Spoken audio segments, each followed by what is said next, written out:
That's right. We're ready. We're ready. Thursday morning, ladies and gentlemen. Believe it or not, we are here today live. That's right, on this beautiful Thursday morning. I'm here, you're here, and we're all here together. Hi, good morning, and welcome to the show. That's right, here on the Frauditor Follies YouTube channel. We're here live this beautiful Thursday morning. Oh, my goodness gracious me. It's so great to see you wonderful people here already, bright and early this morning. Let's get the show started by turning on our super duper magical THX 1138 style special effects, the most incredible high-tech special effects you've ever seen. Check it out. All right, all right, all right. Yeah.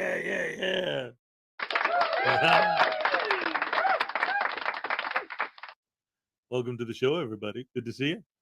I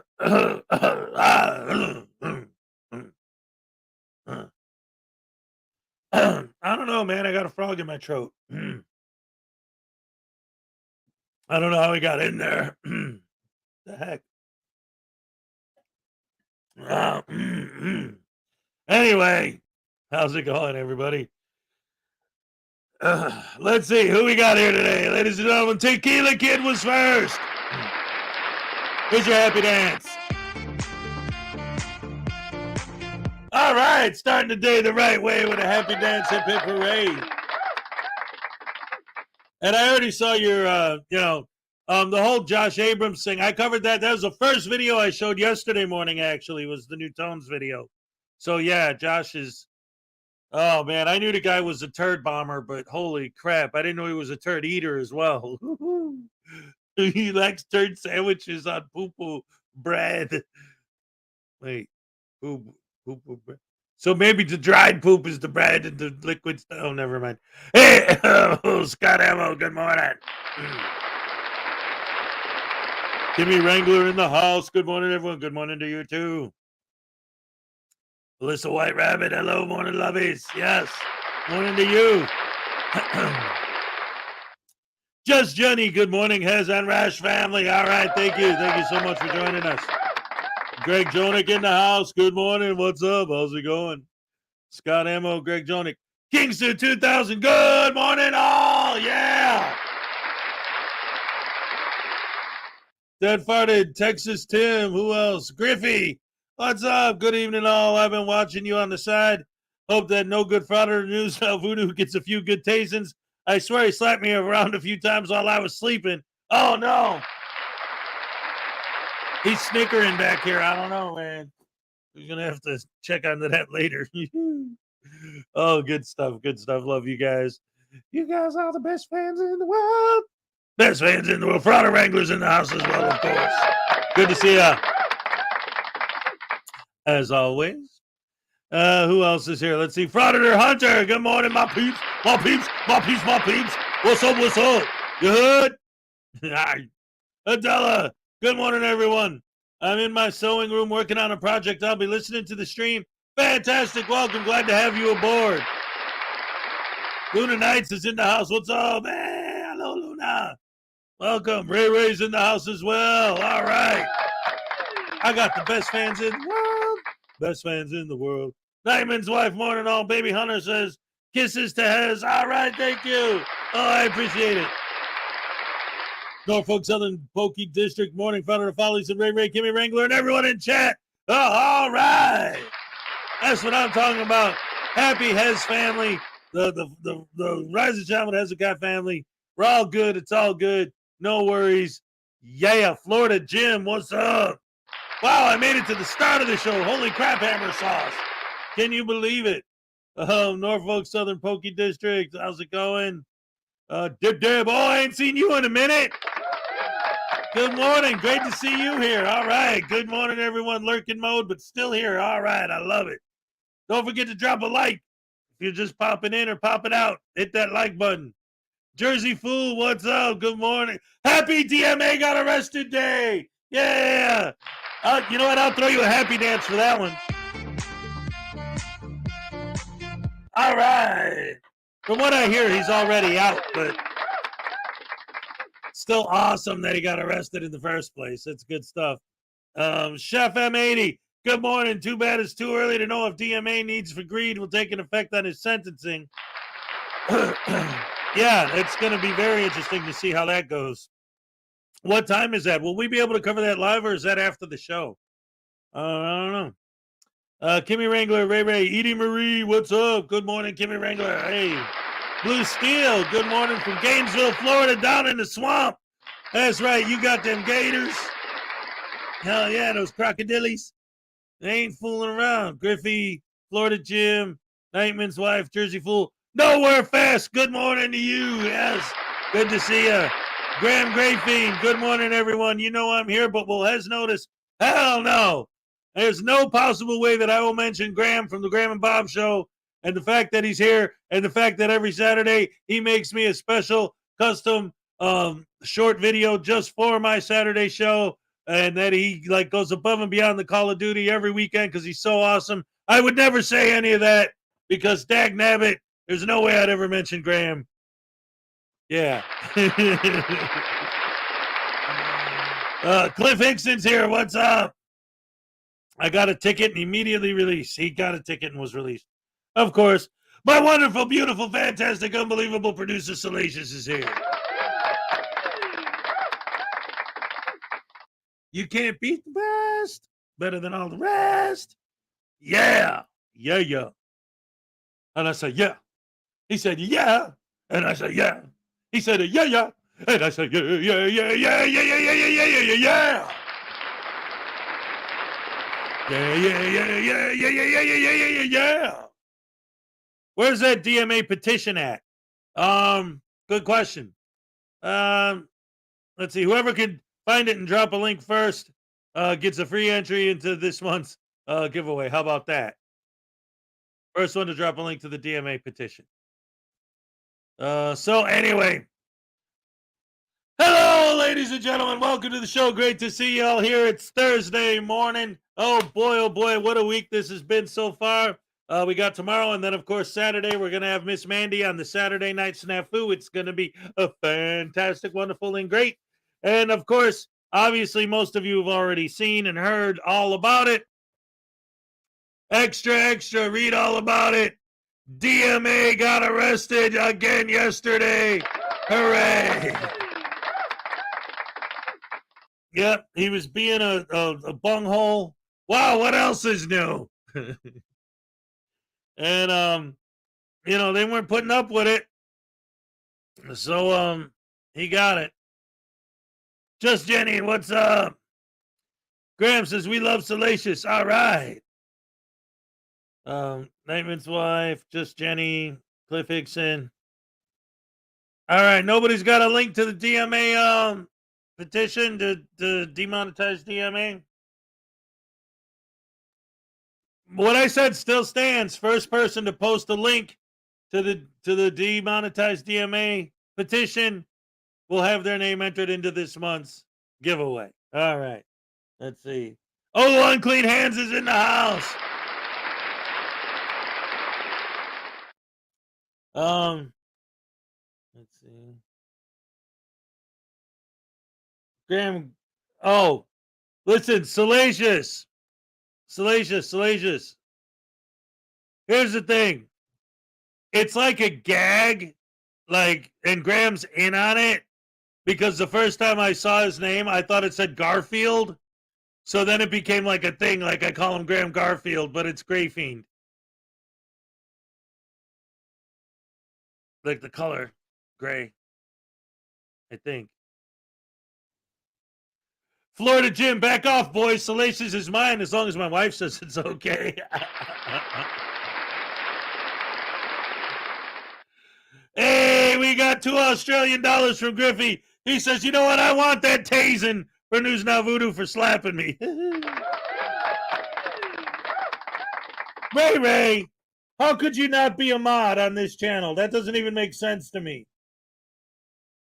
Like, I got so many mods that aren't even they don't even, I mean, I'm not complaining about the mods that don't time anyone out. But I mean, no, never mind. You're a mod now. Yeah, my point is that, okay, this is a fact. And a lot of people, because this has come up a few times on my channel, because some people, like David and New York Public Tour, people like that hate my mods because they're always timing them out. And I'm always getting emails. They timed me out and I didn't do nothing. Whatever. But when I first started the channel, I was so surprised that I actually had people in my chat at all, and I didn't understand anything about how YouTube works. So I was just like, I want to somehow acknowledge them and show them that I'm so happy that they actually watch my show. So I just was giving wrenches to everybody. But I mean, if I was to very carefully and slowly wait and find out who I think I should give a wrench to or shouldn't or whatever.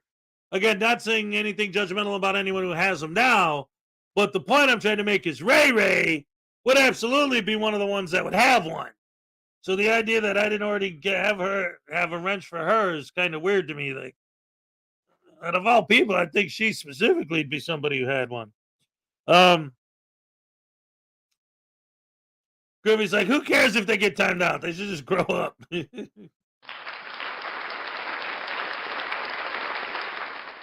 All right. No, seriously though, Griffey, you would be surprised. You could have Salacious, because people will contact her too. Like, what's with all these people that has this chat time? In fact, New York Public Tour just did a live stream about my mods the other day.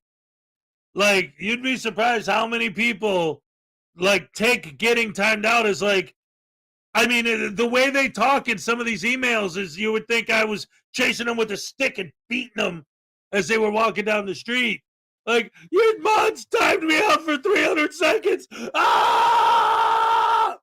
Like, holy crap, dude, relax. You'll survive, I promise. and how many weeks did you have to spend in the hospital after that 300-second timeout? Oh, I'm telling you. Oh well, you can't. I'm one of the things that you know, and I think people have been with me for a while already understand this. But one of the things about me is that I'm a very open person, and I do try to be a very kind person, right? And kind-hearted and empathetic, especially since I spend so much of my time complaining about, you know, other people not having empathy. I think, and honestly, I've been seeing more of it in my emails and in Frauditor chats and from Frauditors contacting me in whatever method, that I think that they're starting to realize what my Achilles heel is. And it's the fact that I do care about people and I do have empathy. And because and this isn't something new. Like, my whole life, it's been an issue for me. When I was younger, like, because I have, well, right now it's about half. Okay, I used to have an insane comic book collection. In the 80s and early 90s, I was a nut about collecting comic books. I kept them in Mylar bags and sealed them and graded. I mean, it was nuts. But then there was a flood in my basement, and half of my comic books got destroyed. So half of my collection is gone forever. But I still have the other half left. But anyway, just as an example of what I'm talking about with my personality, when I was a kid, at one point, I actually had another kid talk me into giving him one of my expensive comic books just because he was like, "Oh, come on, man! I really could use the money, and you know, if I sold it, maybe you know, I might be able to buy the new Ninja Gaiden is coming out, and I want to buy." I think it was Ninja Gaiden. No, it was the original Ninja Gaiden. Maybe I don't know, but anyway, like, and he talked me into it, like, because I was always a sucker like that. Right, but to me, it was like, I'm being nice to people. I'm doing a good thing. How could that possibly be wrong? How could that possibly be bad? You know, now I'm older, I'm wiser, and I understand. But I still have that person, that young me that is still in me. Like the other day, I was talking on here yesterday about how the day before yesterday, I was getting these emails from Rogue Nation, and I actually was stupid enough to give him the benefit of the doubt that he was coming at me in good faith and actually engaged in conversation with him, just to find out that he was just playing douche canoe games. And it's like, I fell for it again. And that's the same thing that happens to me. And I think this is important to bring up when we're talking about like my mods in the chat and stuff, because that's one of the things. Like, people will tell me, well, how come you don't take the wrenches away? Your mods are out of control and this and that. It's like, no, you know what? You know what? I know that these people know that I'm a sucker, right? The way I'm looking at it is like when somebody comes up to you in school, and not like a bully or whatever, but they're like, hey, I'm really hungry and my mommy didn't pack me a sandwich at my lunch. Can you give me $1 or 2 so I could buy lunch? Oh, I feel bad because, and the other kids, they all know that he's just ripping me off. But I feel so bad I give him the money. And then the other kids are like, get out of here, leave him alone, right? So that's kind of like the way I'm looking at it, like with my mods, you know? Like, I'm a sucker, I'm a softy at heart. So I see these guys come in my chat and I'm like, no, yeah, it's okay. You can stay. And the people that are in the chat are like, no, we know what you're doing. We know why you just came in here to cause trouble. And we know that you know that Hezokuai is a sucker. So we're here because we love Hez. We're going to protect him from your dumb ass. So that's the way it works. And that's why I ain't taking no wrenches away. So there.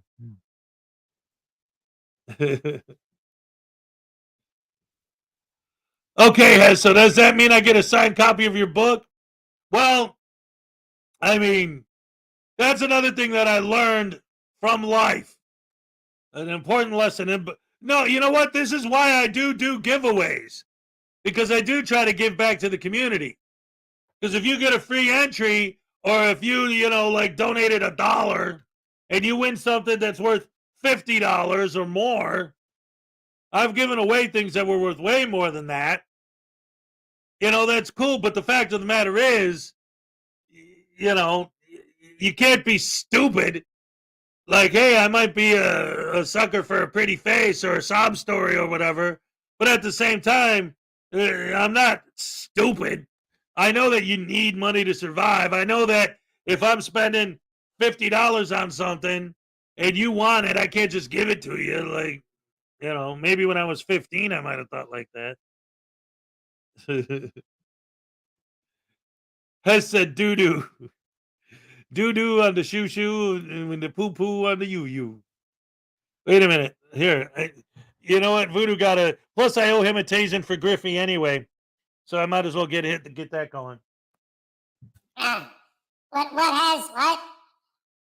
Oh, yeah, I can do that. All right. So, I guess I'm supposed to tell Ray Ray my poo-poo poem. All right. I'm News Now Voodoo, and I like to poo in your shoe, 'cause that's just what I like to do, and then I poo on you, too. Look at my butt, this is my butt, 'cause I'm the poo-poo, I'm gonna poo. Yeah. Oh, you know what? I'm the one who pooped in your soup. Yeah, yeah. So what you gonna do about it, huh?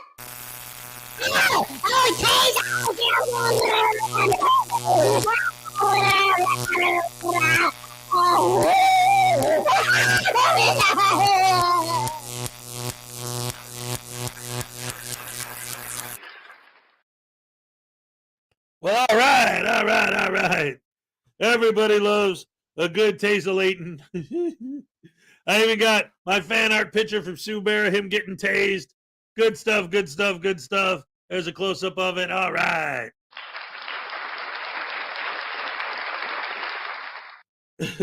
Those teeth, though.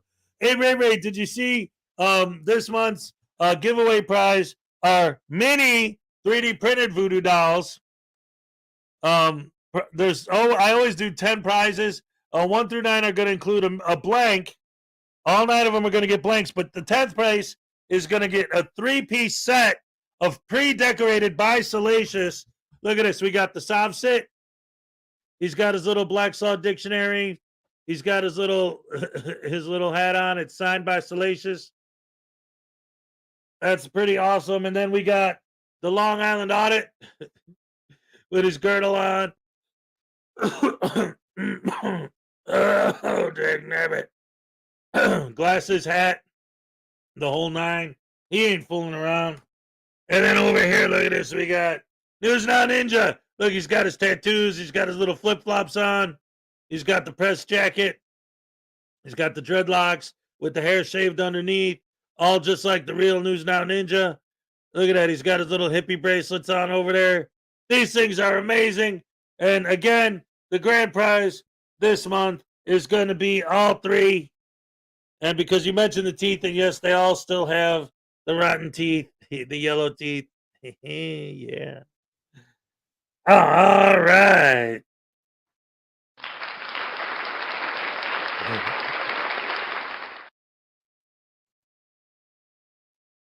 Anyway, great stuff, great stuff, great stuff. Another prize, another round of applause. Yeah. All right. And so, that being said, hello once again. Welcome once again, everyone, to the show this beautiful Thursday morning. Good to hear that DMA got arrested the day before he has to go to court. So, whatever, he didn't do any time or to get locked up or anything, but it's going to be real interesting to see. Like, and I knew something was up, like, before this, because the other day, the day before yesterday, he did a live stream. I didn't cover it because nothing happened. It was short. What happened was, and then he made it members only immediately after. I tried to do a capture of it while it was still live, and if you're doing that and they cut it off while you're doing that, YouTube will just all of a sudden it'll just stop and say this video is no longer available. So I was only able to get like 2 seconds of, and it was of dead air. But basically, there was a cop pulled somebody over. He talked a bunch of crap for the cop, and then the cops got done writing the ticket, and then they left. But he was shaking while he was doing it. The cop keeps like, "Why are you shaking? Are you okay?" And DMA's like, "Well, because you guys keep arresting me." Cop's like, "I didn't arrest anybody. I don't know what you're talking about, man." So that was it. But then yesterday, when he got arrested in the library or whatever it was, I was like, yeah, he's been pushing it. He knows he's got a sentencing coming up. So he's scared, but he's still doing it. It's like he doesn't know what else to do other than to just get arrested for a living now. The DMA channel's been abandoned. He has to get arrested to get views nowadays. That figures. Because why would anyone want to watch his crap? Because it's crap.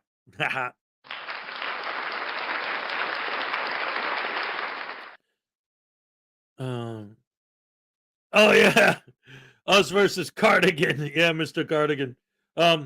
Hey, Katie Z, what's up? Good to see you. If you're not subscribed to Katie Z, people, quit wasting your time and get over there and drop a sub.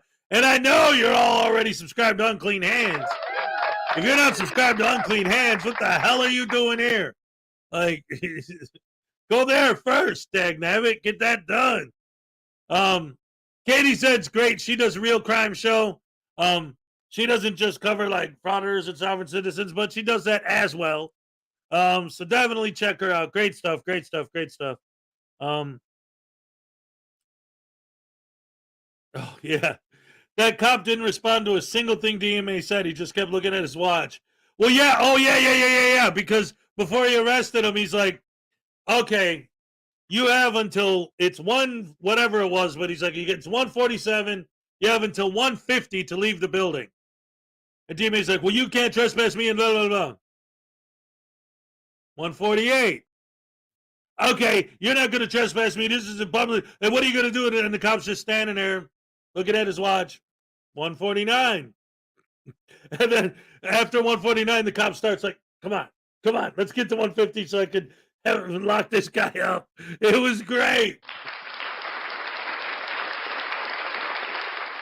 Yes. It was awesome.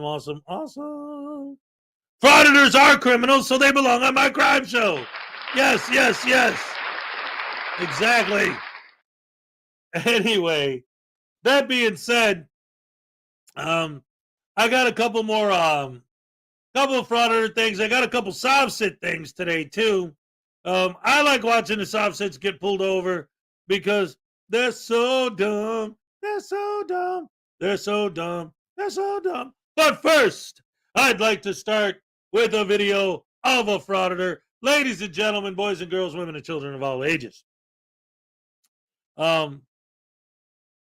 Just so you know, in case you didn't, it looks like most of the people here are regulars and they already know what's up. But for anyone who doesn't know the drill, if you're watching or you can hear me, what we like to do here is to have fun, start them running off with a laugh, make fun of some idiots, watch some videos, and I try to use video footage from people who I'm fans of or people who are fans of the channel. I like to highlight other creators as well, creators that I like, and not just that, but because a lot of times I could be using the original Frauditor video, but I'm not trying to give them extra likes and views.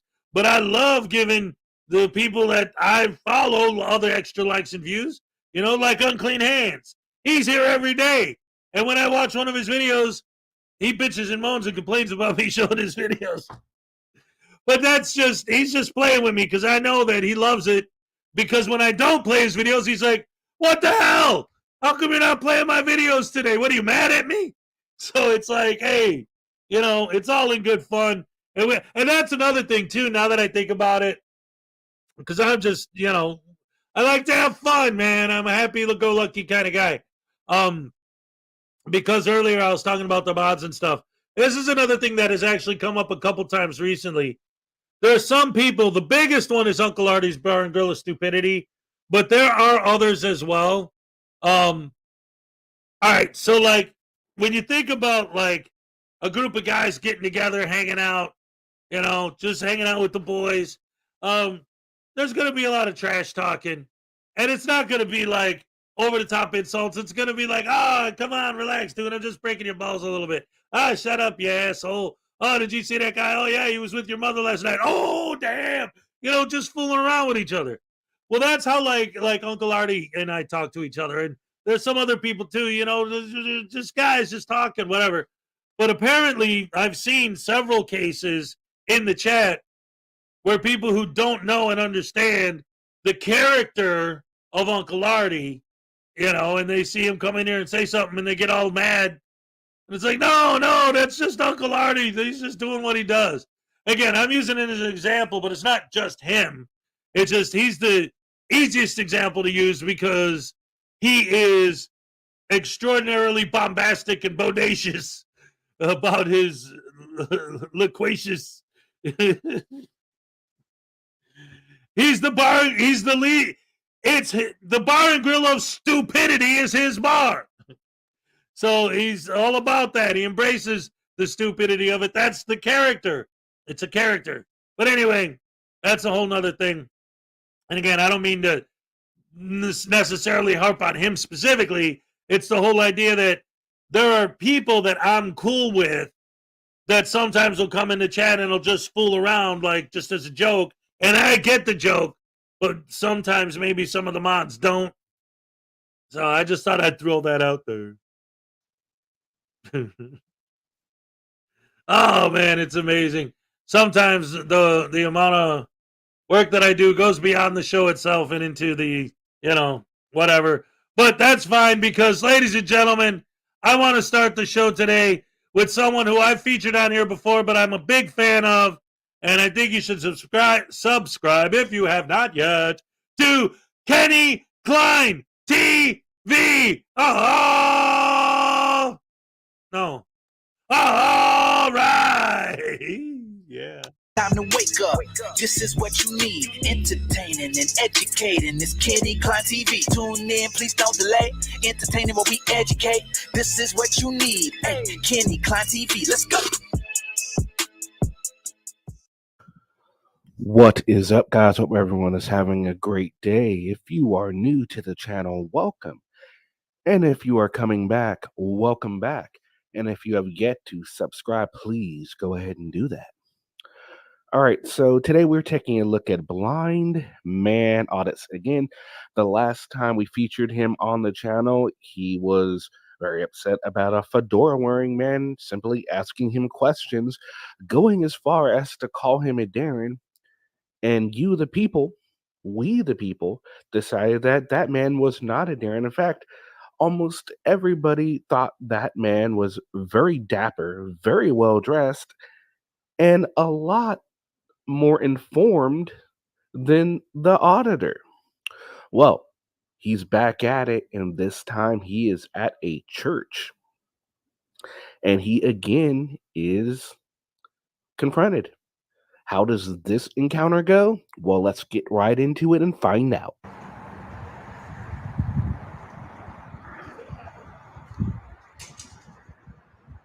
So, salute to our men and women who have served in the armed forces.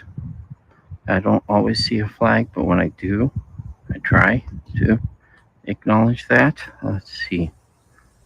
I don't see cameras very often, but that looks like that's, I'm assuming that's directions over there. They've got cones here blocking this off for some reason. Good morning. Howdy.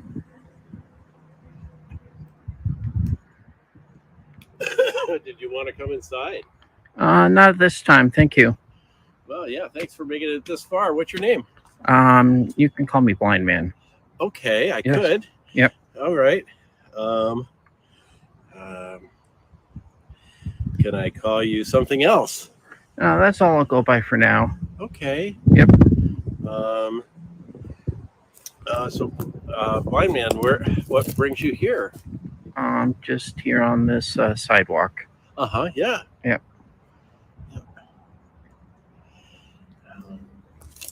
What brings you to this particular sidewalk?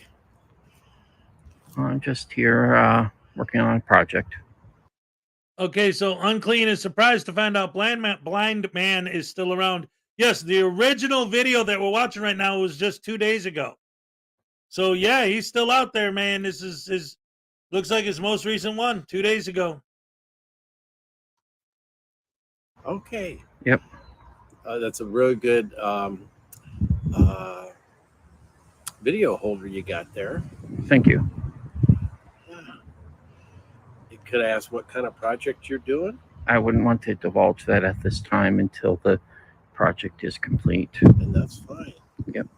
Okay. Is there something I could specifically pray for you about? Not at this particular time, thank you. Of course. Okay. All right. Well, I saw you here, and Yep. I wanted to welcome you in and see if there's anything I could do for you, get you. Okay. Well, I appreciate the offer. I'm just perfectly fine where I am right now. Okay, great. All right. Thank you. All right, so let's start right there, okay? Now, auditors, tell me, what is the idea? Because we're so stupid because we don't understand. So make me understand. Just now, this guy's asking him why you're filming. Why couldn't he say, "Oh, I have a YouTube channel and I'm just filming for," like, why can't you just say that? Well, I know legally you don't have to answer some random dude's questions or even a cop's questions. You don't legally have to do it. You're not required by law to do it. I understand that. But what I'm asking you is, why don't you? Well, because you don't have to. Well, you don't have to sit there and film the church either. You don't have to film it in the first place. But you're doing that. You choose to do that. So why can't you choose to answer his questions? Why is that so majorly, insanely important that you don't just say, "Oh, I have a YouTube channel and I'm just getting some footage for a YouTube channel"? Like, why can't you say that? Why? Why can none of them ever just say that? Why does it have to be some big secret clandestine operation? I don't want to give you my name because I'm working in secret. Oh, I can't tell you what the story is because it's a secret. Oh, I'm on some big clandestine mission. I'm sneaking around and I don't want to be found. I mean, seriously, like, how could that happen? And you don't see why we think you guys do it intentionally to cause suspicion. You're on a secret mission because you can't tell anybody what it is. That looks suspicious. What's the secret? That you're going to try and blow the place up? That you're trying to film to figure out where's the best place to plant a bomb?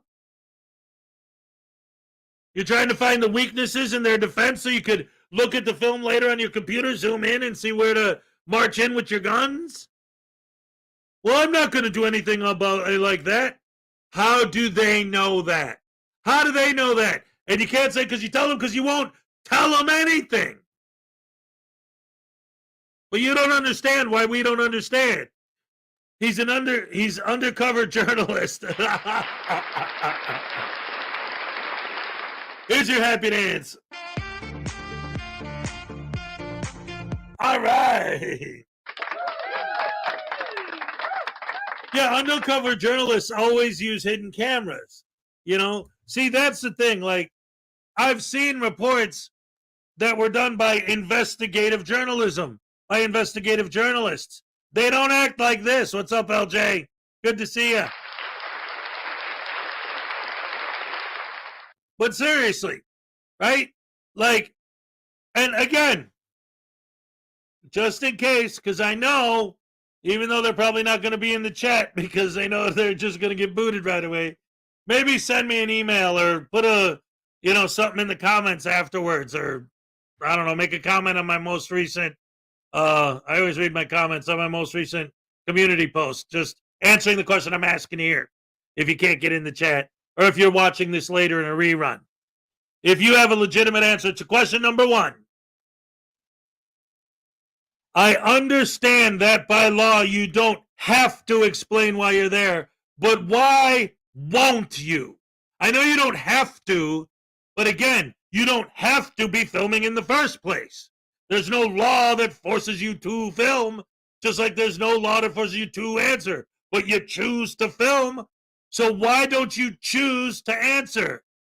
You say that we're wrong for thinking that you're just there to create suspicion.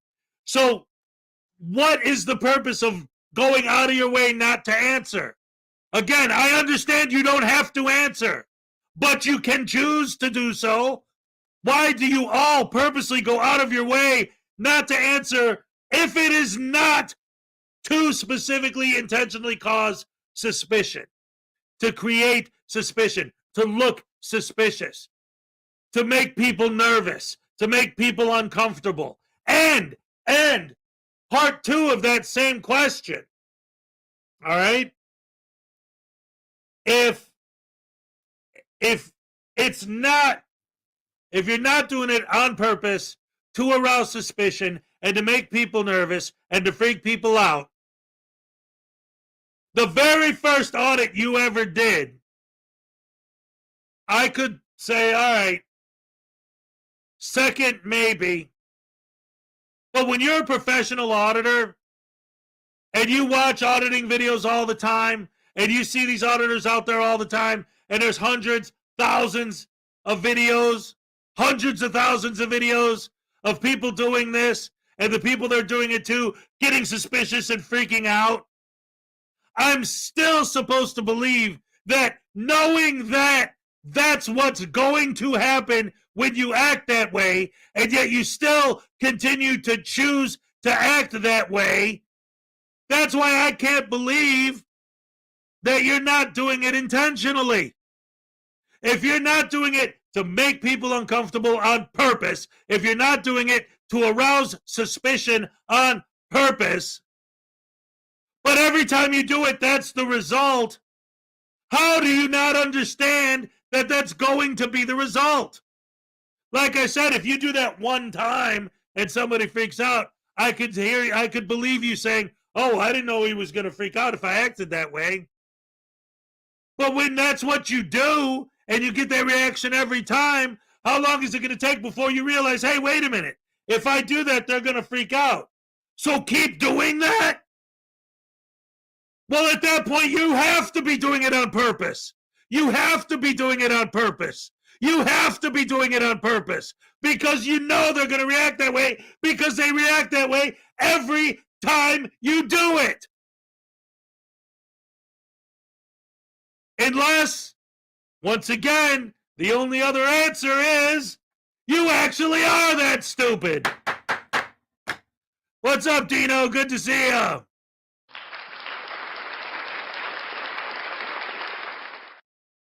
All right. Good to have you here. Let's go back to the video. Okay, so that was the first interaction in this video. Now, that interaction went, there was nothing, I don't even think he could find an issue with that interaction. The gentleman simply walked up to him and said, "Hey, is there anything I can pray for you about?" He politely said no, and did his little shtick about doing a project. He didn't try and tell him he couldn't film. He didn't try and tell him he needed permission to be filmed, anything like that. He simply was wondering exactly what he was doing, which honestly, I think any business owner or anybody that works at a business would wonder what is going on, especially if they are not familiar with First Amendment auditing as a concept or anything like that. So I can't even imagine would that there would be an issue with that interaction. Now, do any other interactions that happen in this audit warrant any kind of concern? Well, let's get right into it and find out. Here comes another guy. So they're going to come out. Stand by.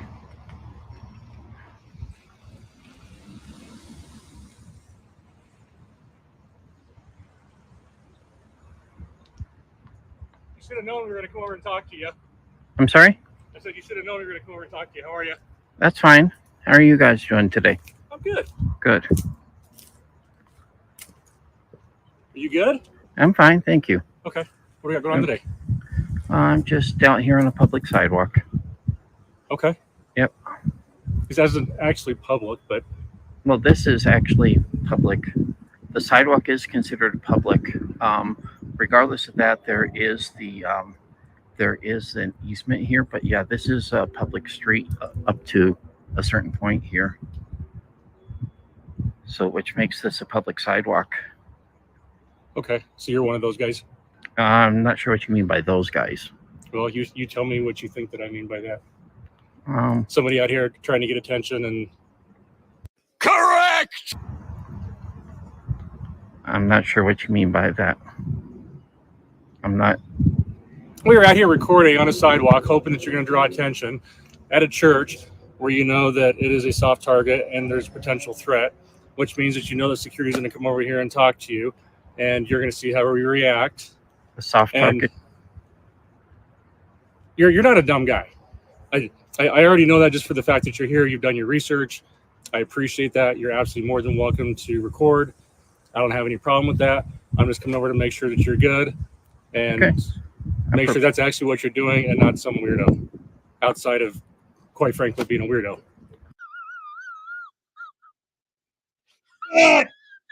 I'm not sure what you mean. Awesome!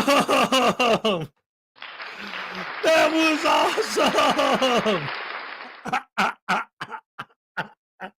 I'm sorry, guys. I got to rewind that and watch that again. That was brilliant. I love this guy. He's going to get a card in Series 2. This guy's amazing. Weirdo.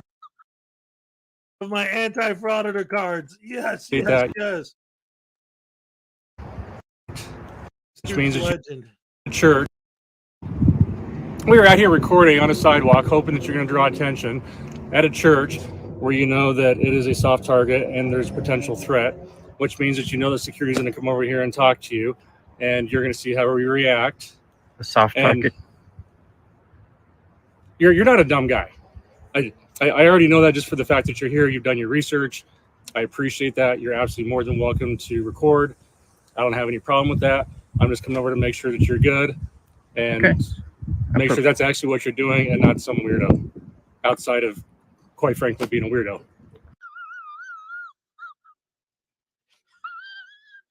I'm not sure what you mean by weirdo, but you're coming here to cause alarm. We know what you're doing.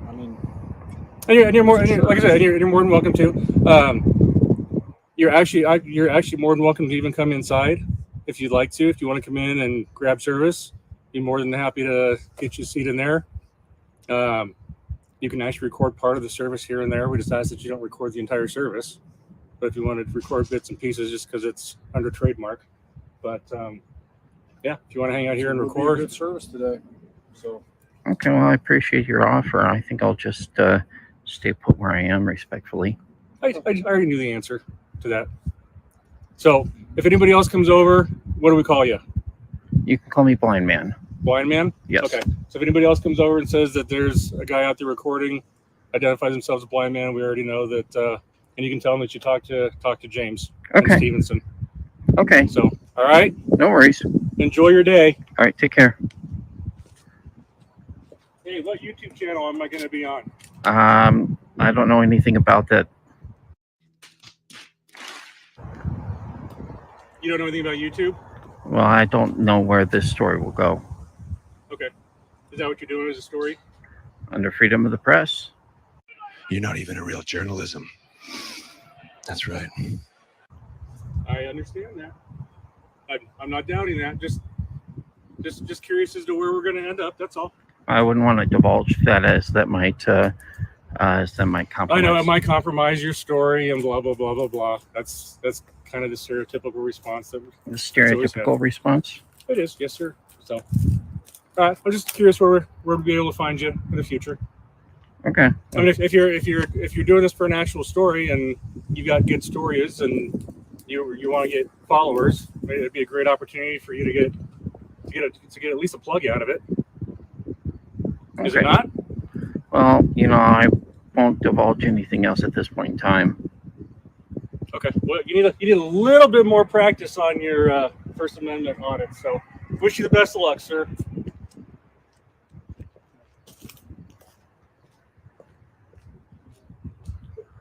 Legend.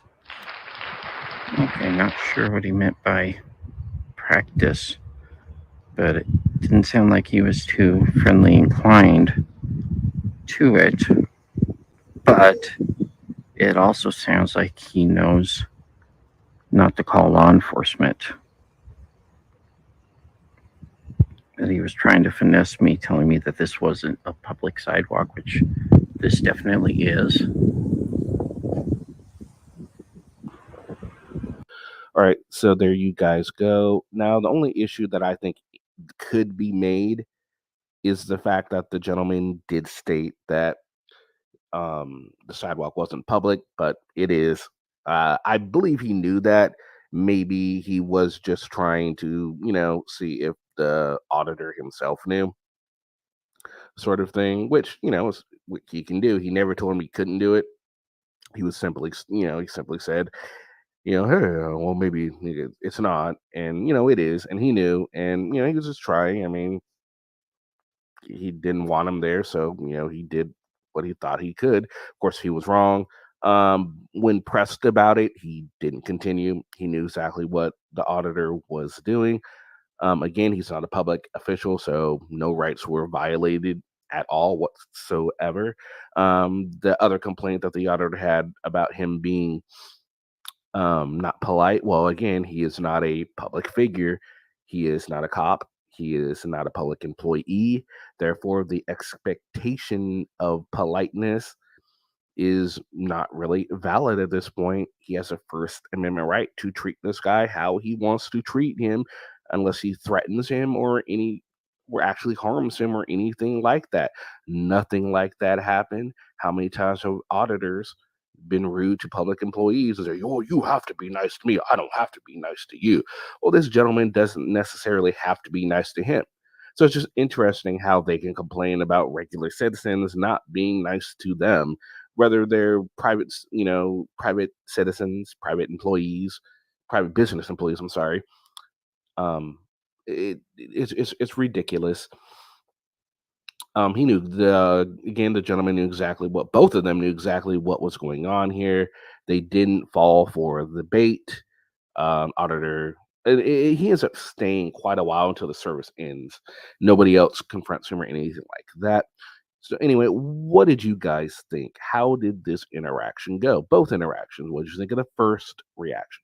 What about the second one? Let me know in the comment section. Twice he was asked to come in. He was even told he could record part of the service. I mean, they really tried to make him feel welcome, and I'm surprised he didn't take advantage of that. Hey, Could have been quite Michelle with interesting. one L. What's All right, up? guys. Hope Good you to all see have ya. a fantastic rest of your day, and we will see you again in another video. Peace. We've only just begun. That's right. I love Kenny Klein's remix. Oh, look. Did you see what Kenny did there? It said your channel at the top because he forgot to fill that in with the name of his channel. So it just said your channel. That's awesome. We love Kenny Klein. We love you, Kenny. Here in the Hezokuai here on the Hezokuai Show, the morning show, the Frauditor Follies YouTube channel. All right. Oh, Michelle, you just got here. You missed a banger. In that video, Blind Man Audits was auditing a church, and one of the guys comes out, the security guard, and he's like, "Oh, so what are you doing? Trying to get a reaction? I know, because you're want to see how we react to you filming on the sidewalk, but you have the legal right to film on the sidewalk." And I mean, he like knew exactly what this douche canoe was up to. Absolutely awesome sausage. No doubt about it. In the world, everyone knows all the boys and girls love to be treated well. So that's why they don't like frauditors, because frauditors will treat you like hell. Because they S. Give me an S. No, you're supposed to say S. Give me an S. S. Give me a U. U. Give me a C. C. Give me a K. K. What's that spell? First Amendment Auditors. What's that spell? First Amendment Auditors. What's that spell? First Amendment Auditors. Oh, all right.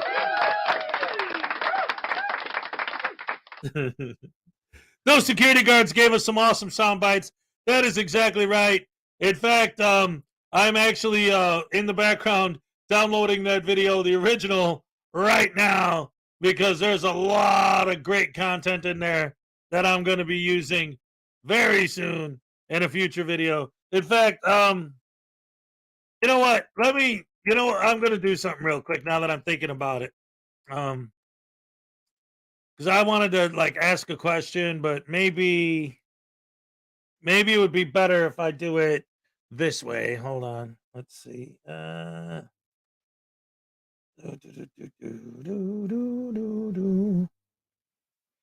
Sometimes my computers don't cooperate the way I'd like them to. That's a crazy thing my computer likes to do. That's the craziness that comes with all of this. But it's all right now. It's all right. I think I've figured out what I was trying to do or how to make it work on my computer. Ooh. All right. So, yes, ladies and gentlemen, that was awesome stuff. That security guard gave him what for, no doubt. Love it, love it, love it, love it. And so, the next video I wanted to show today is a good old-fashioned sovereign citizen getting pulled over. This one, I think, is another UK one, and it's brought to you by the one and only Van Ballion. All right, nothing but love for Van If you Ballion. break my window, Here you go. if you break my window, no, you are trespassing against my property, sir.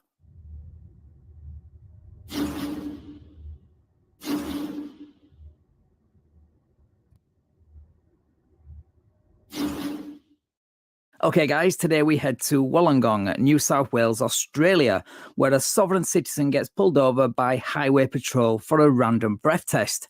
Of course, he refuses and goes into the US of sit script and allegedly drives off from the stop and later brags. Okay, I'm sorry. Before I get roasted and toasted and coasted, I didn't watch this first. I just wanted to show it because it's Van Valiant and I love him. I saw that he wasn't an American, so I said maybe this guy's in the UK. He's in Australia. Forgive me. He's not in the UK. He's in Australia. I apologize. All right.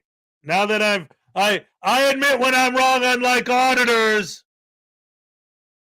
If this happened to an auditor, they wouldn't say, "Oh, I'm sorry, he's Australia, not UK. I apologize. I said the wrong country." No, they'd be like, "Well, what the hell, man? How am I supposed to know? Just shut up and show the video." They can't admit when they're wrong. They can't. It's like physically impossible for them. That he got off scot-free. That is until the police catch up with him and hit him with a bunch of charges. State your name. Yeah, I'll start from the beginning. How about we do that? Yes, let's do that. All right. Senior Constable Roncato, Wollongong Highway Patrol. Thank you. I'm required by law to let you know I'm wearing a body-worn video camera that's recording, and there's cameras in the Highway Patrol car that are recording. That's fine. No dramas at all. All right. Do you agree that I've directed you into the RBT site for the purposes of random testing? I agree. You pulled me in for that. Yeah. Yeah. Do you agree that I've asked you to produce your driver's license? Yes. And do you agree that I've said to you that is a commercial contract to the Roads and Maritime Services, and that is a separate corporation to the New South Wales Police Force, which is a different ABN. So you didn't have the consent by me, I am the beneficiary and the executor of that legal fiction name. You didn't have the consent to even look up the details of that commercial contract to the RMS because you're a separate corporation. All right. I agree you said something similar to that, not quite as long as that, much shorter. I do study law. Yeah, all right. Oh, I agree. You definitely studied something, but that something wasn't criminal law. I can guarantee you that. So, in the end, so you're driving a motor vehicle and in the state of New South Wales... No, I'm not driving a motor vehicle. I'm travelling. You're required to produce carry and produce a driver's license with when police ask. That'd be if you're conducting commerce, and I'm not conducting commerce. I'm actually travelling. Do you agree that I then gave you a warning that if you didn't produce that driver's license that you would be arrested? Oh, I agree you gave me that warning, but I find you have no jurisdiction as the state of New South Wales is registered to Washington, D.C. under the... listen, please. I'm going to continue. State of New South Wales is registered to Washington, D.C. on the Security Exchange Commission, 0000071545, which means that you now require an ASIC 418 memorandum, ASIC 402, ASIC 403, ASIC 404, and ASIC 405 to be able to conduct business lawfully in this country. Okay, first of all, nowhere in New South Wales Road Rule 300-5 does it say you only need to present your driver's license if you're conducting commerce. You've just pulled that from your backside to suit your travelling narrative. And speaking of jurisdiction, travelling is a US term, not Australian, so you're wasting yours and this officer's time by using it. And secondly, this officer is enforcing the law, not conducting business, so your BS about New South Wales being registered to Washington, D.C. on the Security Exchange Commission is pointless. Like everything else you've said so far, but I can see that you're not going to let a little thing like facts stop you from spreading your nonsense. So let's see what else you've got. Again, I've mentioned to you before, I don't know what you're talking about. I do because I study law. Yep. In the end, I'm dealing with the road rules in terms of New South Wales or road legislation. Well, I just told you, the state of New South Wales is registered to Washington, D.C. without the people's consent of this country. So this is your last warning. You need to produce. I don't need to. No, I don't, sir. You know. Senior Constable Roncato, at this point in do time, you not? sir, Do not come in my private property, sir. Sir, you're under do arrest. not enter my private property. You are trespassing on my private property. You do not have consent to enter my property. This is my private property. Sorry, you do not have consent. You don't have consent. If you break my window, no, you are trespassing against my property, sir. Doesn't consent to legislation, but cites legislation when he thinks it might help him. Typical soft-sit. You do not have consent. You now placing you under penalty of perjury, you must provide the material evidence that you are not a business. Now placing you under penalty of perjury, you must provide the material evidence that you are not a business. right now. You must provide the material evidence that you're not a business. You're under penalty of perjury now, I remind you, officer.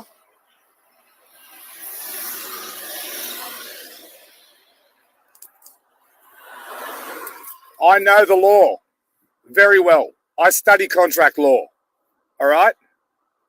I know exactly what goes on here. You do not have jurisdiction over me. I am under the jurisdiction, and within the jurisdiction, and here we go, here's my identification of the Global Federal Postal Courts. The Global Federal Postal Court. Yeah, I seem to remember Leighton Ward subscribing to that scam in Arizona a few years ago. He's doing 23 years in federal prison for fraud now.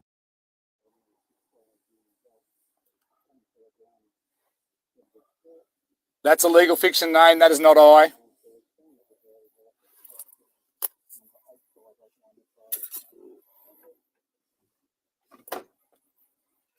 Legal fiction name, that's not I. You are committing a personage right now by trying to identify me as a legal fiction name.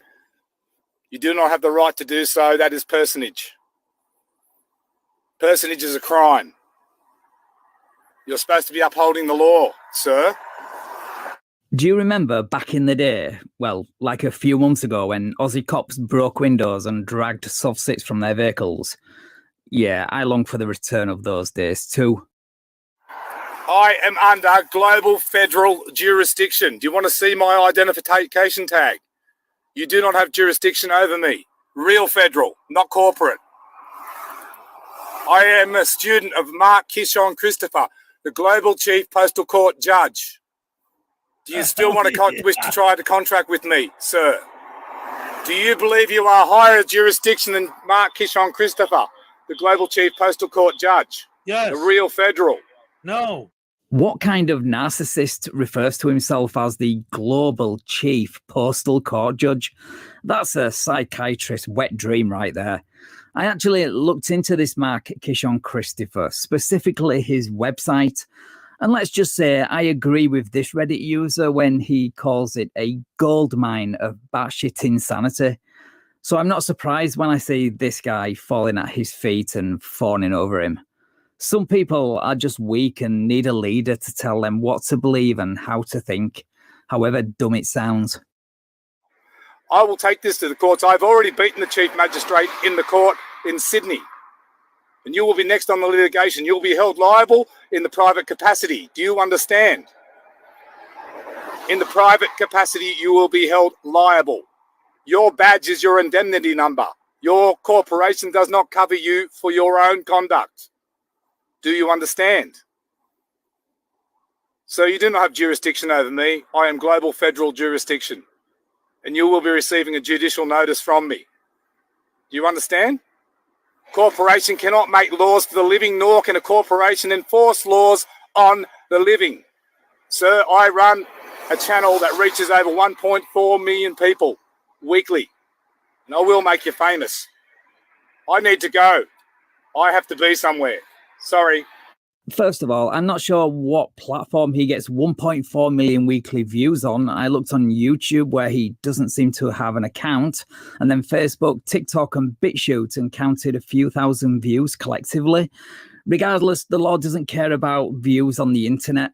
And secondly, you made this stop longer than it needed to be through your arrogance and ignorance of the law, so stop your whining. No! You do not have jurisdiction over me. I am global federal jurisdiction. Right there, my friend. Right there, global federal jurisdiction. We are the ones serving you notice. I have already served the New South Wales Police Force notice, judicial notice. They have been acquiescent to all the questions I have proponed. A to Z of questions, which will be brought up. An A to Z of questions. They could not confirm their jurisdiction nor their authority. Okay, I know exactly what I'm talking about because I study this stuff for many years. You don't have jurisdiction over me, sir. I am going. Thank you. Have a good day.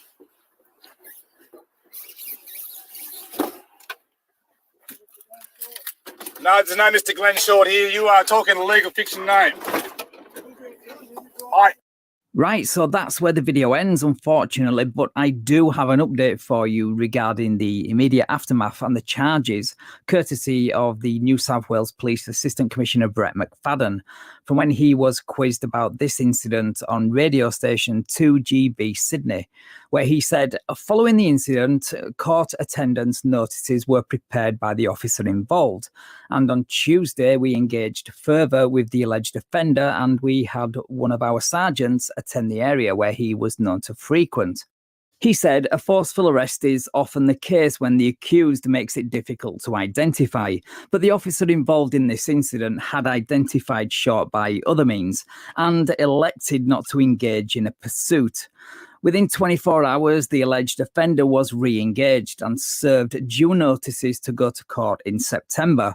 He was charged with 7 offences, including driving unlicensed, using an unregistered registrable Class A motor vehicle on the road, refusing or failing to submit to a breath test, and resisting police in the execution of their duty.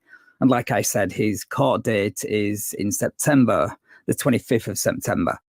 But yeah, everything this guy said was wrong, obviously, but the officer was wrong to let him drive away after telling him he was under arrest. It makes him look weak and sends the wrong message to sovereign citizens. But what do you guys think? Let me know in the comments. Right, thanks for watching, guys. If you enjoyed this video, then please leave me a like, share the video, and subscribe to the channel. Thank you also to my channel members and patrons for your continued support. I really do appreciate it. Right, take care all, and I will catch up with you in the next video. All right. Gotta love Van Valiant. That was great. But I will tell you guys, I have got an update on that case, on the case he was talking about. If you remember, when the cop was writing him up, he kept saying that he was gonna serve the officer with paperwork, suing him from his global attorney general, captain, priest of the universe thing, or whatever that guy calls himself, the soft sit guru he follows. And I actually have footage that I found of what the court did with that paperwork as soon as they received it. Yes, ladies and gentlemen, this is exclusive footage that I got right here, right now. You're going to see it for the first time ever on the Frauditor Follies YouTube channel, right here, live today. What happened in the courts to the paperwork that they received from this soft sit? What did the court do with it? I got the footage right here. Let's find out, shall we?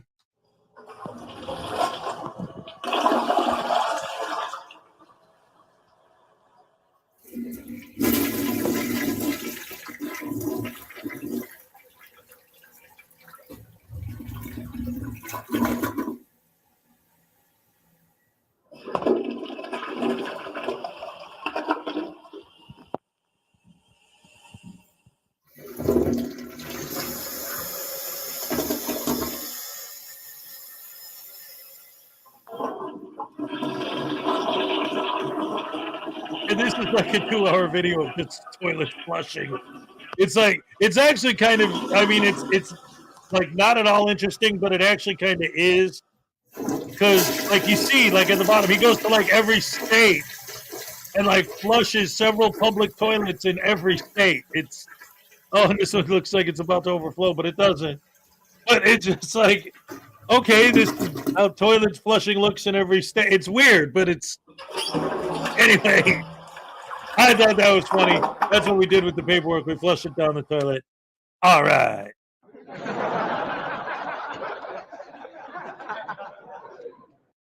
And so that being said, ladies and gentlemen, 1 minute warning for the cupcake happy dance. All right. Oh, Jason D caught me. That isn't the actual footage because in Australia, the water would be going the other way. Oh, yeah. Oh, I love it. This right here is driving me nuts. I got to calm that out. Hold on, guys. I got to groom myself like a cat. Sorry to do this on the air, but I didn't notice it before I went on. And now that I'm on, I'm seeing it and it's driving me kind of crazy. This beard takes some work sometimes. There you go. All right. Looking good. The results of the poll. It looks like most of you guys want to see more of me. A couple of you guys want to see the voodoo doll get tased. And the bare minimum are like, no, it's cool. Just keep doing the lives and nothing else. It's all good. But it's time for the cupcake happy dance. Here we go. All right. Okay.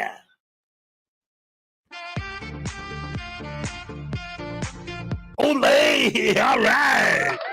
Love it, love it, love it. Love it, love it, love it. Love it, love it, love it. Love, love, love it. Don't you know I love it? Love it, love it, love it. Is that a dog brush? Shut the hell up. Yeah, it is. I like the dog brush because it makes my beard all fluffy. Look at this. It's cool. I dig it. I put it against my chest and then I go down like this, and then from behind, and it makes my beard look. See, I like using the dog brush on my beard, and I don't use it on the dog. Oh, great! I'm getting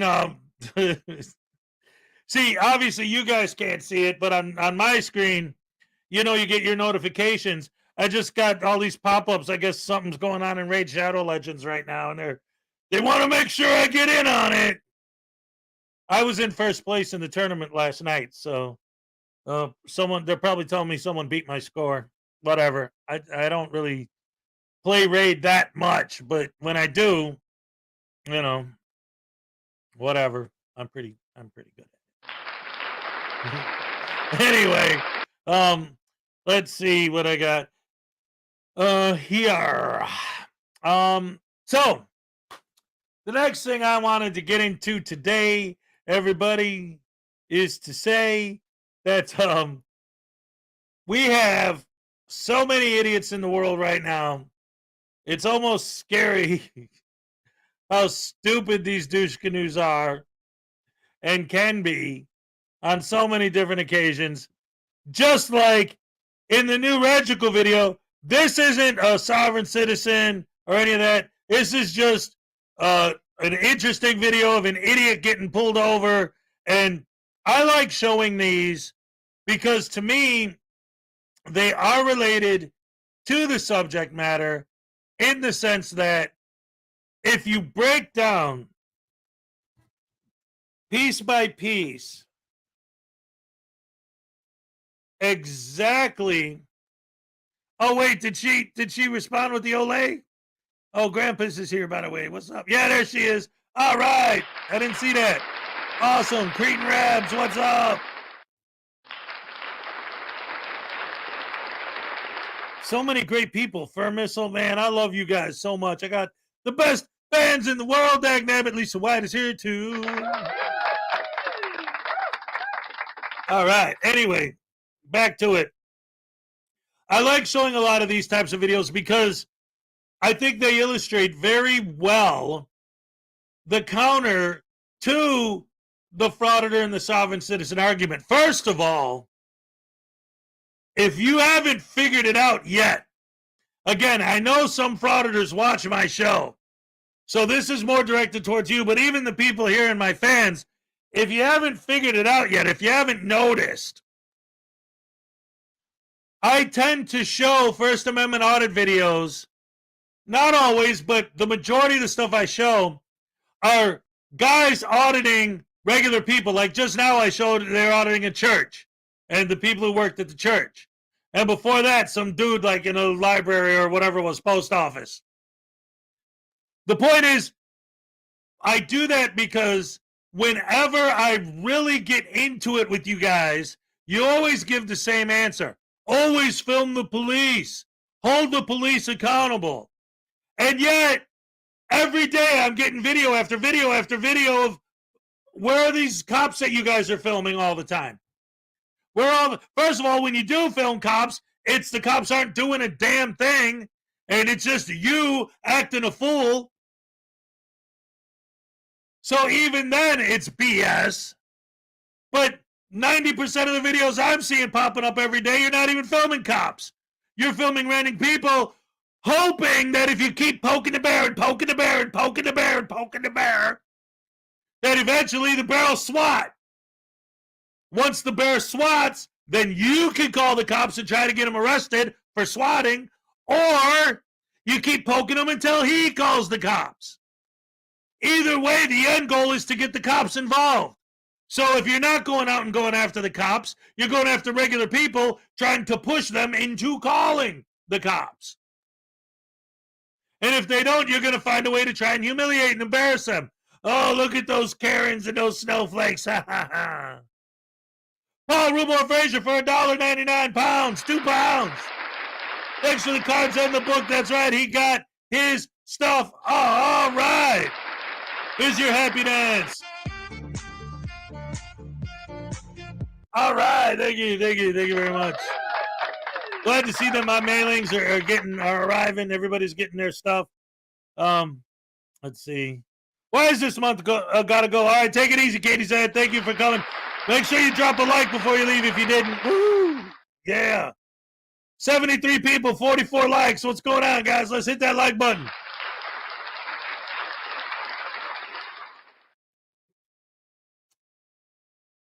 Love you guys. Hey.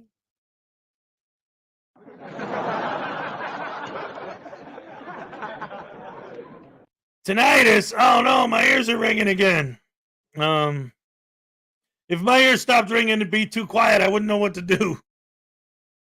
So anyway, the point I'm making is I like to show these every once in a while, these random videos of people getting pulled over and stuff, because if, like, kind of like when I talk about cities like San Francisco and Portland and Chicago and, you know, well, Chicago is Detroit and Chicago. I don't really pick on those two cities too much because there are specific reasons why they are where they are, and it's not necessarily because of policies that are taking the power away from law enforcement, policies that are in line with the Frauditor argument, policies that are in line with the sovereign citizen argument, that once they were implemented, now you can look and see, okay, you guys say this. Let's look at the cities where they did what you're saying and see how that worked out. What do you see? Oh, everyone's getting shot in the street. People are dying of fentanyl overdoses, and you see just dead bodies laying around. Great. Great job.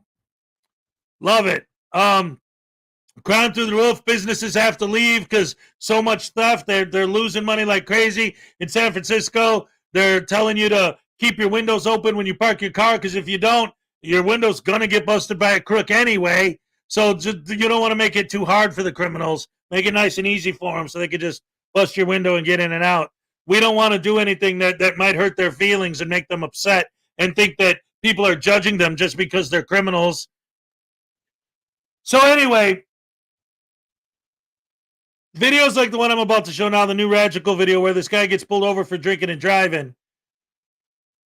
Again, I've heard auditors argue, well, if you're drunk driving, then you should get in trouble because that's bad.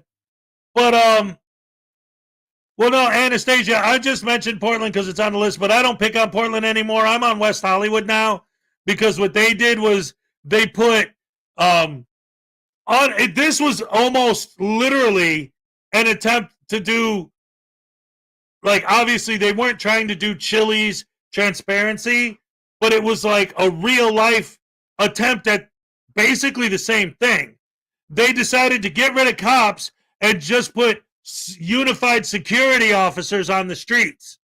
They're in blue vests, and all they could do literally is observe and report. And after a while, after the crime rate started getting a little weird, they started showing these videos on the news of people getting beat up in the streets and the security guards standing there watching it, calling the cops. Because that's what they're supposed to do, observe and report. But because they fired the cops to hire these guys, there were no cops to answer the 911 call. In the end, it's not over yet, but they ended up rehiring some of the cops because they realized it wasn't working. So the point I'm trying to make is that Billy Yank for $4.99. says, I haven't received anything yet because I didn't win. Oh. Well, all right then. I thought you did get... Wait a minute. I got to go back and look because I could have swore I sent you something. Let me double... email, obviously not here in the public. Let me check my records and my addresses and stuff and make sure that there wasn't something that got lost in the mail. But anyway, here's your happy dance. All right, thank you very much.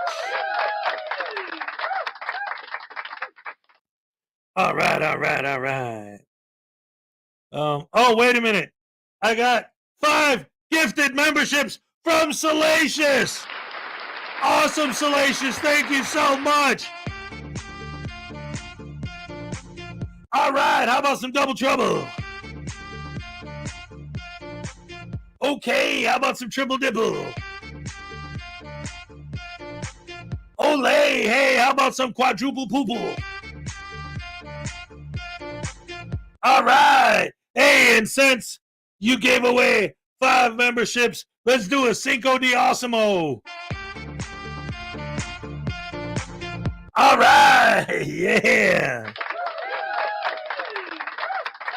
Cinco de Mayo. Snafu the Great. What's up, buddy?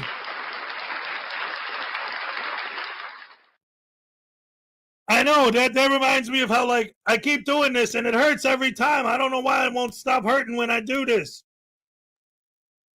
What? Ah, crap.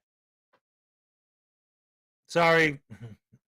I got your firewall is expiring this month. Would you like to renew your subscription and give us all your money so that we could not do anything but tell you we did? And then if you get a virus anyway, then we'll say, oh, well, it's your own fault because you... Hey, how's it going, guys? Welcome to the Tech Channel with Hezokuai, where today we're discussing the technical difficulties of running a live stream 6 days a week. All right. Oh, yeah, I was going to show this drunk idiot getting pulled over. Oh, I was trying to say, before I got rudely interrupted by myself, that, these guys, if they got their way, because like I say, even they would say drunk driving is bad, but they never, ever, ever think anything through to the logical conclusion. Because if they got their way, well, cops aren't allowed to pull you over unless you've physically hurt someone, committed a violent crime against someone. So by that logic, they're not allowed to pull over drunk drivers until after they run someone over. Because then there'll be a victim. But they don't see it that way. It's like, no, you don't understand. Okay, so explain it to me. Okay, you can't get pulled over unless there's a victim. Right. So drunk drivers can't get pulled over unless they've already run somebody over. No, you can pull them over. Well, how do you know they're drunk before you pull them over? RAS? Well, that's why they pull everyone over. Like, you can't. Now they have to be magic mind readers. They have to know that you're drunk for a fact before they can pull you over. Like, it doesn't make sense. Anyway, I like showing stuff like this because if they had their way, cops wouldn't be allowed to do this, and people like this guy would be allowed to just keep driving. And wait till you see how drunk this idiot was and how much better the world is without him behind the wheel. Alpha 224 Flagler, 1065, 1050 on that vehicle. Well, you know there's something going on when it looks like he's pulling over, but instead is drawing a very squibbly line on the road.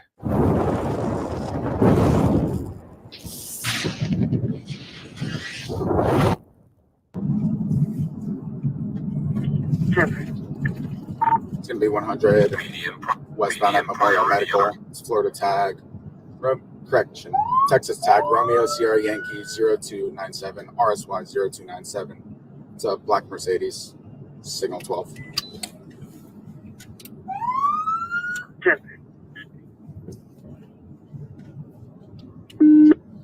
Flagler, I'm with you.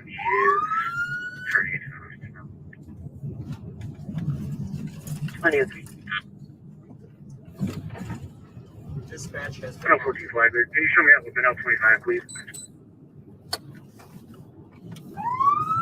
10. Alpha 224 Flagler. Alpha 224. Now calm down, everyone. I hear you thinking. Just pull over to the side of the road. Problem being, he needs to find the road first. Either he's a blind driver that is really good at driving, or he's a drunk that doesn't know how to color in between the lines. Vehicle's still rolling. Can you go ahead and give us 1033 till further?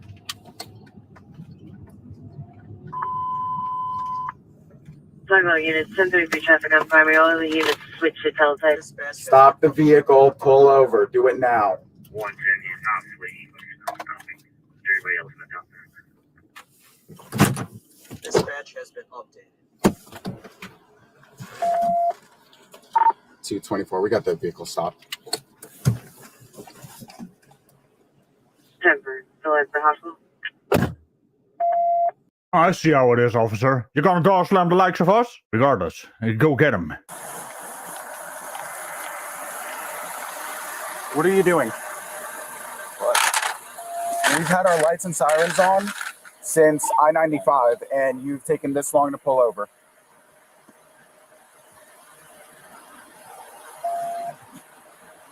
Any reason?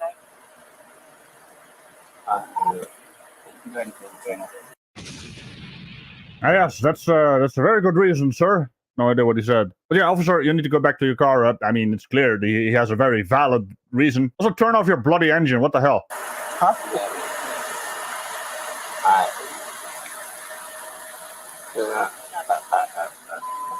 My word. This man has just solved the ultimate question. What is the meaning to life? Apparently, in his mind, it's boozing while cruising. And they use that term lightly. Mind. Okay. You're driving all over the road, too. You're not maintaining your lane. You almost blew through that red light. Are you having any kind of a medical emergency? No. What's that? No. Okay. Can you make a favor, shut the vehicle off?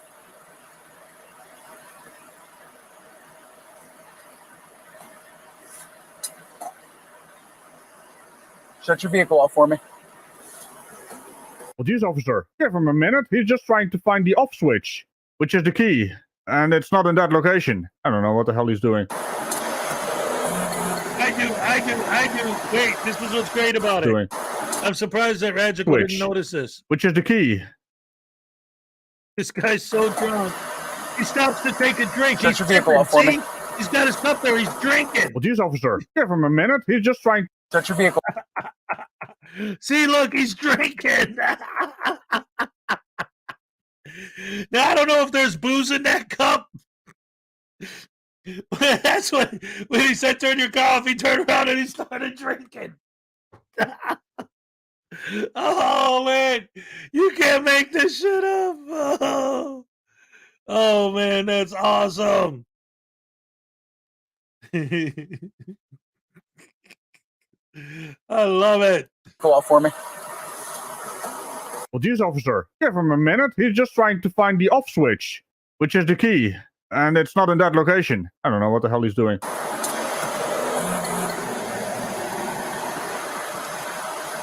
Shut your vehicle off. Turn the car off. It is a very simple thing I'm asking you to do.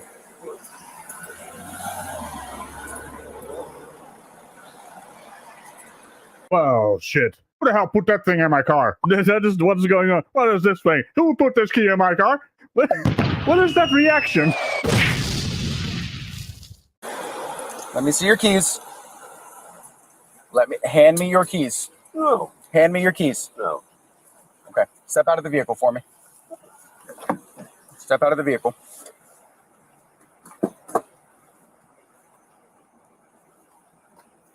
Step out of the vehicle for me.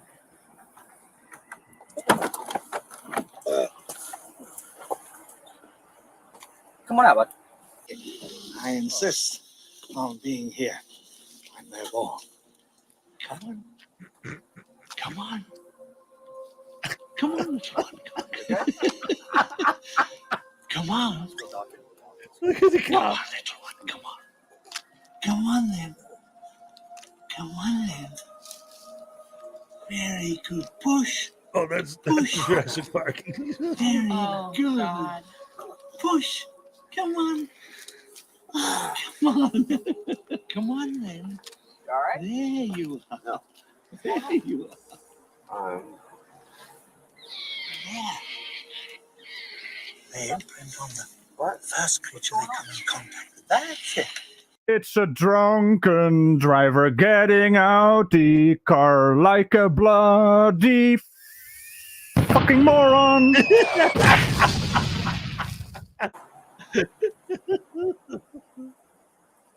What's up? What? What's going on? I don't know. Well, I asked you if you were all right. You said no. Correct. So what's going on? Why aren't you okay? Because the cops caught me drinking and driving.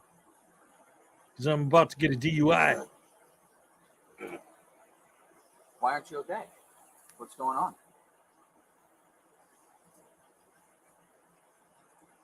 Well, at this point, I think it's a better idea for this man to ask the officer what's going on, because clearly he has no idea. Whose car is this? So what's going on with you, Mike? 'Cause you're driving all over the road, okay? You ran off the road a couple times, all right? Well, no, it's not fine. That's why you're being stopped. And then we had our lights and sirens on behind you. You weren't stopping for us. So, like, what's going on? I don't know what you said when you say things are not of. We got an ambulance coming to check on you, man. But... Well, you're an asshole. I'm not being an asshole. Yeah, you are an asshole. Nope, not yet. Fuck you. Okay. Well, geez, officer, it's not a competition. I mean, it's clear that this man is the bigger asshole on the field. You cannot compete. He is a drunk driver trying to kill people. Even though he doesn't want to, if it happens, there's nothing he can do to stop it. The man can't even find his bloody key, which is why I find it more impressive that he actually found his bloody car. Fuck you, man. You're an Put your hands asshole. behind your back. Yeah. All right? Fine. Okay. Oh, yeah. Yeah, yep. Absolutely. Took him showing his ass. Fuck you. Look at me, shit. Mike, you're under arrest for driving under the influence. Great. You're an asshole. I know I'm an asshole. It's Sunday. What does that mean? It's Sunday. Is there like a bargain sale for assholes on Sunday? What was that? I mean, I know there's a joke in there about Sunday drivers, but hey. So now that Mike is riding another vehicle because, well, it's going to take a while if he is supposed to wobble all the way over there, which is, I guess, a hospital to help him out. Maybe the police station. I don't know. But if I were Batman, I think Mike still thinks he is driving. But now all he has to worry about is finding the keys for the cuffs instead of the car. Bye-bye. For fuck's sake, man. Why do people drive while drunk? All right. Regical is the awesomest awesome of the awesomers. All right. Love me some Regical, the unhallowed night. Another round of applause for Regical, guys. And dag nabbit, a round of applause for you guys for being the best fans in the world. I love you guys. I love you guys. I love you guys every day. Tesla Radio is here today. Yeah. Is he crying? There's no crying while being arrested for DUI. I've actually seen a lot of people crying while getting arrested for DUI. Because, I mean, I don't know, but I would think that it's because when they get caught for DUI, they know they're caught. Like, you can't talk your way out of it when you're trying to talk your way out of it, and what's coming out of your mouth is, cars, fast stuff, driving, man. Yeah. Like, how are you going to argue that one?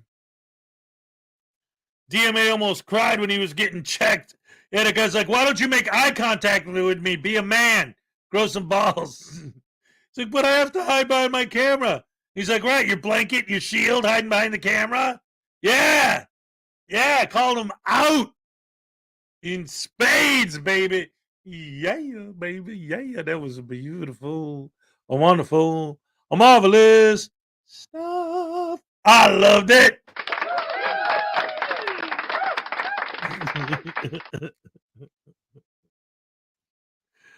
That just reminded me of a song I wrote, but it's inappropriate.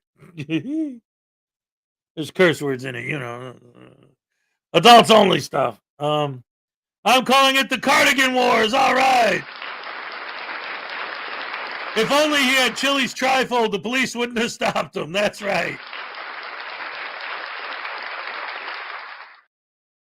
Paul Rumor Frazier loves me and Salacious. All right.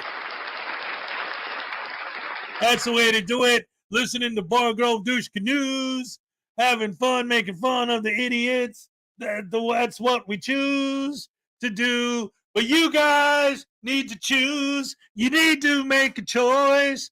You need to let the world hear your beautiful voice by hitting that like button. Was that a good one? I don't know. Like I said, I just started this me actually reminding you guys to hit the like button yesterday.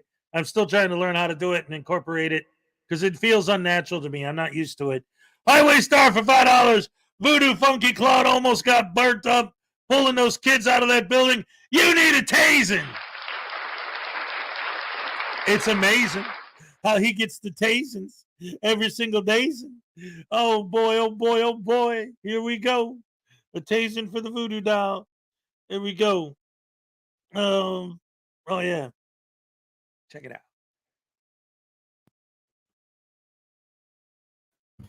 All right. All right, listen, guys. Look, who did this one? Highway Star. Hey, listen. Hez was telling me something about, he said you might know. I don't know what he's talking about. It's morning time, and he was talking about St. Alfonso's pancake breakfast. Do you know anything about that? I don't know what the hell he's talking about, man. I don't like pancakes unless they're filled with butt cream. Oh, yeah. Something came out of my butt when I pooped in your soup. Yeah, and you know what? I'm gonna find out where you are, and I'm gonna audit your library, and I'm gonna come to your house, and not only am I, because I know where Douche Canoe's at, and I know you're working with them, and we're gonna work together to not only poop in your soup, but I'm gonna poop on all your old vinyl records. How do you like that?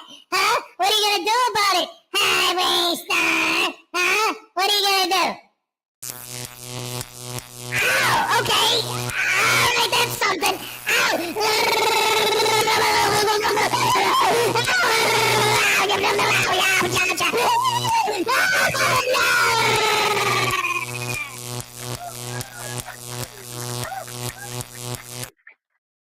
All right.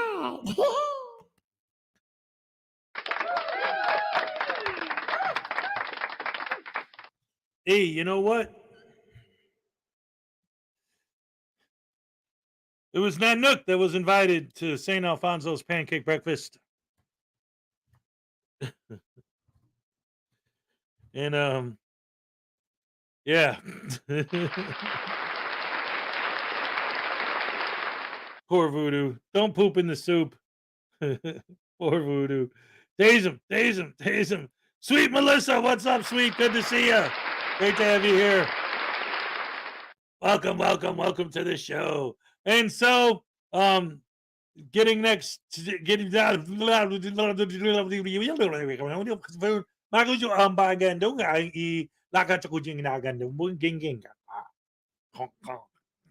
Blackheart Night, ladies and gentlemen. Yes. Our next video is Frauditor crashes private party and gets arrested by Blackheart Night. All right. Big fan of the channel. Big supporter of Blackheart Night is. We love Blackheart Night. Here we go. Some viewers may find the following video disturbing. Viewer discretion is advised.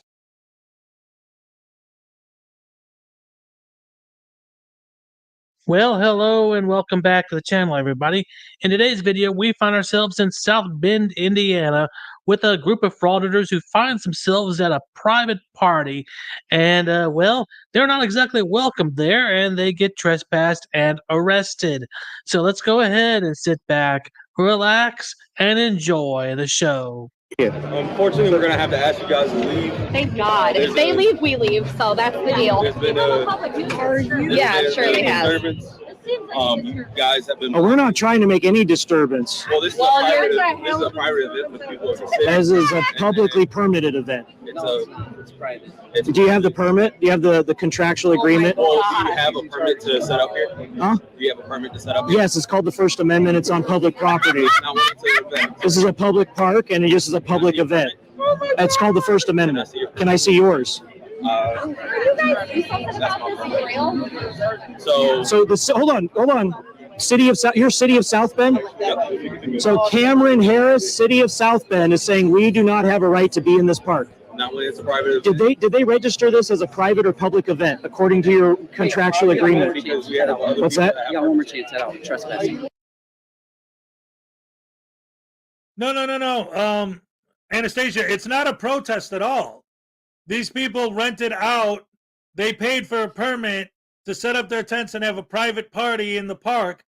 I've seen those before. I've been at those before. My family, we used to have a yearly family gathering at the same forest preserve. Every year they would pay to have that whole section of the park just for us, to do our thing. And these frauditors showed up just to fraud it, the event. Now, that is what's happening in the video that we're seeing, but I don't know, honestly, that this guy was a frauditor, because I didn't realize, because it's from the frauditor's point of view, that Black Card is showing it. But now that I'm watching it again, I'm realizing that I've seen this footage before from a completely different angle. Like somebody else there was filming, and it did look like the guy who was there might not have been there frauditing. He might have been there doing some kind of a protest. But again, either way, there wasn't a counter protest. It was just a private party, and this guy decides to basically crash the party, whether it was to fraud it or because of his political views. Either way, that's where we're at now. How exactly we got there, I don't know the backstory behind it. So just to be fair, oh, he's a private douche canoe. That's what it is. Hey, why do ducks grow feathers? To cover their butt quacks. Now, see, that is what I'm talking about. Yeah.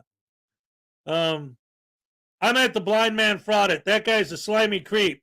They talk about their First Amendment rights, but forget freedom of religion is part of the First Amendment. What BS? See, this is why I really, really hate when people audit churches. It's not a religious thing, all right? I'm not going to sit here and deny whatever, I believe. I'll say I'm Catholic. Right? I believe in Jesus. I'm all that. That's all good. But that's not the point. The point is, it's not about whether or not I believe in whatever. It's that people who go to church, your big fight is that people should exercise their rights. You have to use them or you'll lose them, right? So you should be supporting people who go to church, because that literally is the First Amendment. Just as much as your filming is the First Amendment, them being there, participating in religious services, is them physically going out and exercising their First Amendment right. That's why SGV and Pito Libre piss me off so bad with their Shanduli Sundays every Sunday morning, when they go out and give the blah, blah, blah, blah, blah, blah, shanduli shit to random churches. If you're in church, you physically got up off your ass and went down there to exercise your First Amendment right to freedom of religion. These First Amendment auditors should be praising and celebrating these people, not victimizing them for their stupid YouTube videos, which is another reason why we believe you guys are full of shit. And we don't buy into any of your arguments. Because, like I always say, the narrative never matches the content. Forget about the narration of the frauditor and pay attention to what you're seeing happen in the video. As soon as you start doing that, if you're not a frauditor, if you're a frauditor fan, and, well, there's a line, because I know there are some frauditor fans that are only frauditor fans because they love it. Like all the stuff that we call them out for doing, they think it's great. They're like, yeah, you bully those punks. Yeah, you be an asshole. I love it. I love watching assholes treat people like shit and victimize people. They get off on it. I'm not talking to you. You're an asshole. Go away. Go watch Josh Abrams masturbate or something. I don't know what to tell you. But for people that actually have a brain and actually think that this is some kind of a actual fight for rights and freedom, start watching the video and ignore the narration of the auditor and just pay attention to what's actually happening.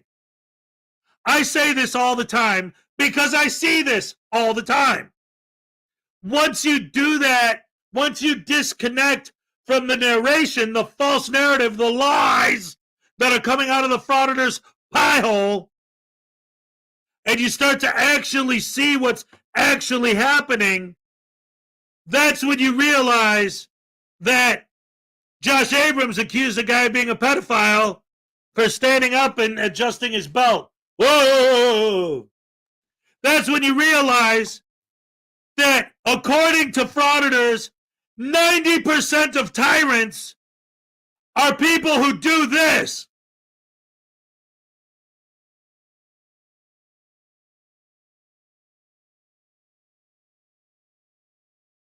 That's their definition of tyranny. You turn off the volume and you see a cop just turn the volume on, and then you're the frauditor. You're a tyrant. You're evil. You're violating my rights. How dare you treat me this way? But if you turn the volume off, there's no rights violations. There's no tyranny. There's no evil. There's no vicious. There's just a guy going like this. And that's it. The cops are literally doing nothing. $1.99 for Paul Rumor Frazier. Here's your happy dance, Paul. All right. Thank you very much. And seeing you talking to unclean hands, don't think I don't know what you're up to, buddy. Hopefully you know what I'm talking about and don't take that the wrong way and think that I'm thinking something crazy. NCR News Network is in the house. Yes, he is vile. Absolutely, positively. Oh, yes. All right. Look at it. Look at it. Look at it. Look. Oh, my. See, I can't help it. Look at this. Look at what we got. We got Anastasia Beaverhausen. We got Maddie Graham. We got Melissa with 1L. Unclean Hands, Jersey Fool, NCR, Sweet Melissa, Paul Rumor Frazier, NCR, Anastasia, Sweet Melissa. All these people. Ray's here. Oh, my. It's like Tesla Radio. You know, not only do I have the awesomest fans in the world, I got the best damn looking fans in the world as well. You guys are the best. Round of applause for you guys. Dagnabbit. $2 for Blackheart Night. Oh, no. News Now Voodoo, how's it going? Time for your daily punishment. Oh, my goodness, we got to tase him again? Oh, no. I don't know if he's ready for that. He just got a tasing for talking about Frank Zappa. Hey, listen, hit that like button, man. We're at 58 likes and 78 people. Come on now. Timo's in the house. What's up? Yes. We are extremely good looking. That's a fact. That is a fact. All right. I owe the Voodoo dollar tasing for Black Heart Night. Hey, anybody else want a tasing? Let me know now, because I like to do bundles. Save them all up so that we can do one big masterful tasing instead of a bunch of little ones, because I get a sore throat, to be honest with you, from doing the sound effects. All right, let's see what we can do here.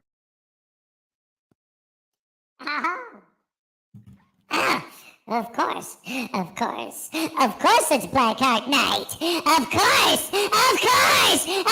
it's Black Heart Night. Hey, boy, you want to fight? Black Heart Night, I'll kick you in your dingus.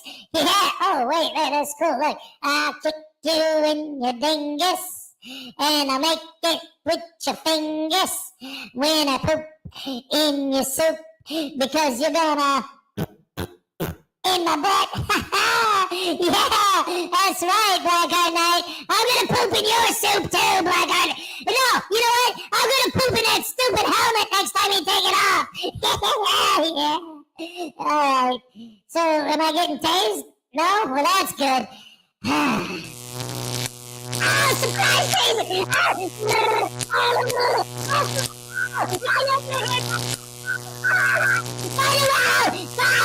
By the way, you changed this to AC. That way I might be able to get a break.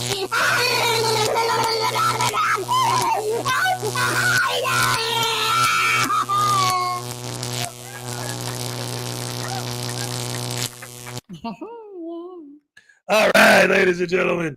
Oh, the Voodoo doll, he's starting to like it too much. He gets one of these. All right. Thank you very much. I proved to the world I'm a giant on Takedown and Ray Ray's stream last night. That's right. You got to be at least, about like 6'9", 7 feet tall? Holy crap, hammer sauce.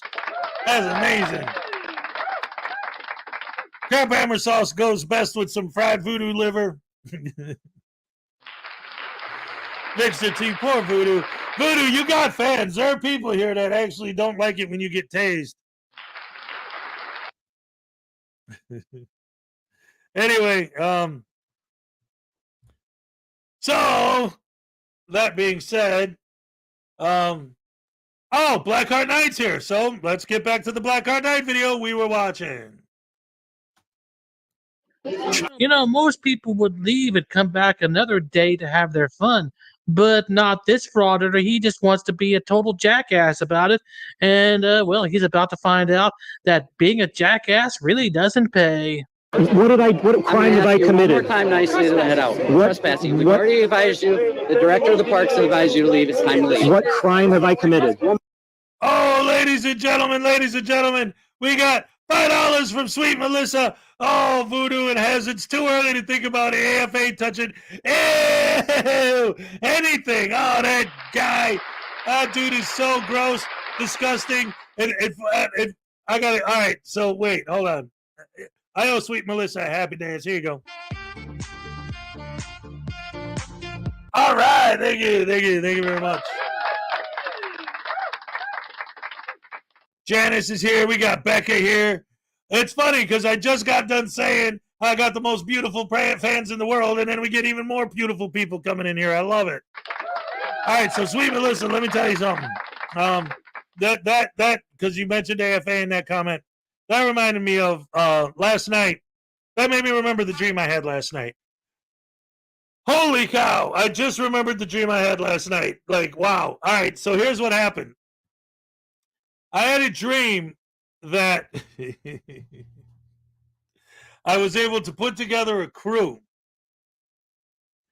of, it was 8 people. And they were very well trained. We got together, and this was all in my dream last night. We got together and we trained for months until we became a sharp unit, almost like military precision.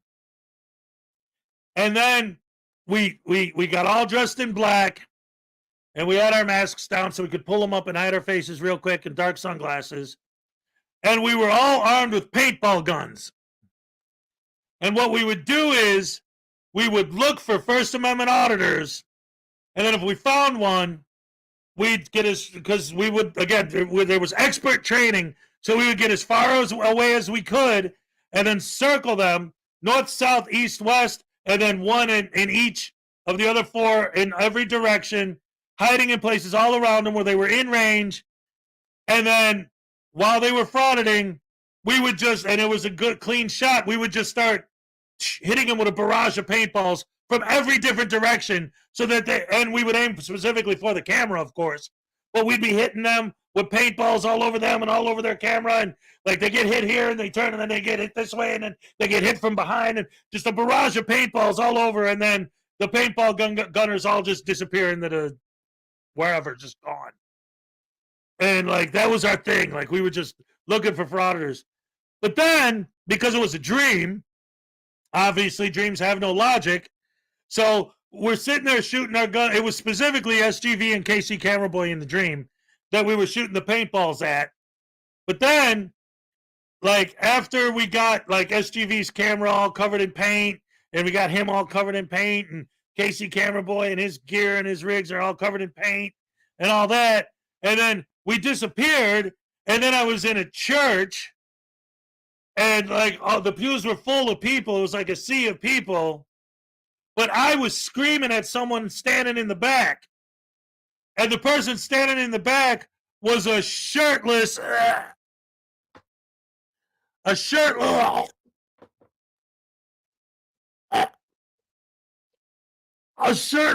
Josh Abrams. No, screw you. No, screw you. And I'm yelling back, whatever. It was dream language world. Like, he probably wasn't even saying screw you. It's a dream. He was probably going, but I knew what he was saying was screw you, pal, And it's like, them's fighting words, you punk, just screaming at each other across the pews. And then I pulled out my paintball gun and I pop, pop, pop, pop, pop in his chest. They were yellow balls for some reason. I don't know why they were yellow. It was a dream. What do you want? Dream logic. Anyway, yeah, so back to the video. Yeah. One more time. But it's a public park. Are you going to leave or not? So where can we be? Are you going to leave or not? Where do I have to go? Outside of the park. Oh, the whole park? Yes. I can't, the whole park is off limits to the public. The park, yep. They rented it all out. What's your badge number? 2181. He already has it. He's got to go. 2181. Yep. Neapolitan. Yep. I know I ran into you before. Yep. So if I don't leave, you are going to arrest me. Correct. Trespassing. Okay, I am going to leave under threat of duress. Good. See ya. Okay. You'll hear from our lawyer. Okay. And we're just going to go to these grassy areas over here. Let's go over by the food trucks.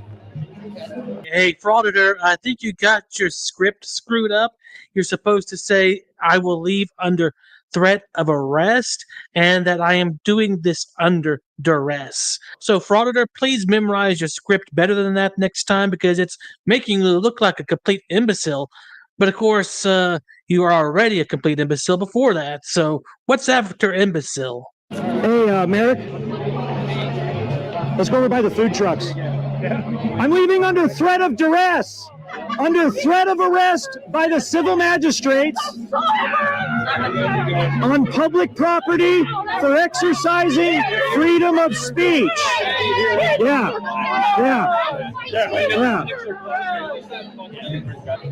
So it's like, okay, so they're saying that because they're paying for their spots, we have to leave because we're trespassing. Now they're ready to remove us by force. No, I know. That's why I'm leaving.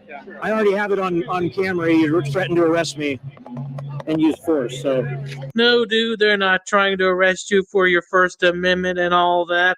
I mean, it's that much is clear. I mean, if they wanted to do that, they would have arrested you and thrown away the key by now. But they gave you a chance to leave because you were trespassing onto a private party and on public land that was rented out for a private party. Don't you get that? come back another day and do your protest thing or whatever. But no, I'm sure you just want to get the clout from being arrested or whatever that is worth. I mean, is it worth being on a permanent record and not getting any jobs or anything like that in the future? I hope it is, because I would think it would be. It's totally criminal what they're doing. Oh, I know. See, here's the other thing too. Like, there seems to be this idea, like, and I mean, it's similar to the idea that, like, being asked to film from over there is the same thing as being asked not to film at all. It's not. This is the 21st century. Even cheap phones have a camera that can zoom. Well, I mean, we've seen plenty of potato cam footage, but if your footage is that bad, it isn't going to matter where you're filming from. It's going to look like crap. But telling them to film from over there instead of over here, they take it as they're telling me not to film. They're violating my right to film. No, they're not. Nobody said don't film. They said film from over there. This section of the park is rented out for a private party. You want to do a protest? Cool. Go stand over there and do it. You're in the area that's rented out for the party. You can't be in this area. You want to come and do this on a day when it's not rented out? Go ahead. You want to rent it out for your protest? Go ahead. Then if anybody bothers you, you could have them trespassed from your deal. Like, they always take something and make it into something else. They're telling me that I'm not allowed to protest. That's a violation of my rights. They didn't say you're not allowed to protest. They said this right now is technically, because it's rented out by these people, this area right here at this moment, because they paid for the permit, is the same thing as private property for the duration of their permit. You have to go stand outside of the perimeter. They go put their sign. It's like the dude I covered about 2 weeks ago. He had a sign right in the middle of the freeway. And there were other signs there as well. He's sitting there holding up his sign. The cop says, dude, you can't stand there. Why? Because there's freaking cars driving by. You're going to get hit by a car. You're going to get killed. I'm a grown boy. You don't have to protect me from getting hit by a car. But like I always say in situations like that, if he did get hit with a car, the cops were here and they didn't stop you, they didn't tell you, they didn't warn you, now we're going to sue the cops even more for allowing him to be put into that position. But he turns it into, they're trying to shut down my First Amendment right. And the cops even specifically said, no, you want to take that sign and pound it into the ground over there and leave it there and you get out of the road? Go ahead. Nobody told them they couldn't hold up their signs. Nobody told them they couldn't protest. Nobody told them they couldn't do it in the park.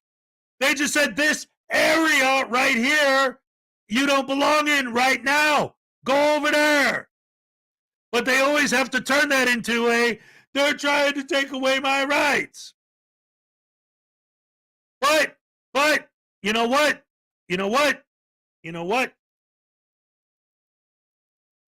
Here's the thing. I will admit, even, I try to be fair. I always try to be fair. And I said it when I first started playing this video, and I know, Greyheart, you weren't here when this video first started. I did say at the beginning that this video doesn't show the specific context of what the protest was about or what the private party was about. The private party, if it's just like a family, like maybe a high school graduation or something, so they rented out the park to have the family all get together or whatever, that's one thing. You don't want to have some people protesting like, well, in your area or what, but we don't know the backstory.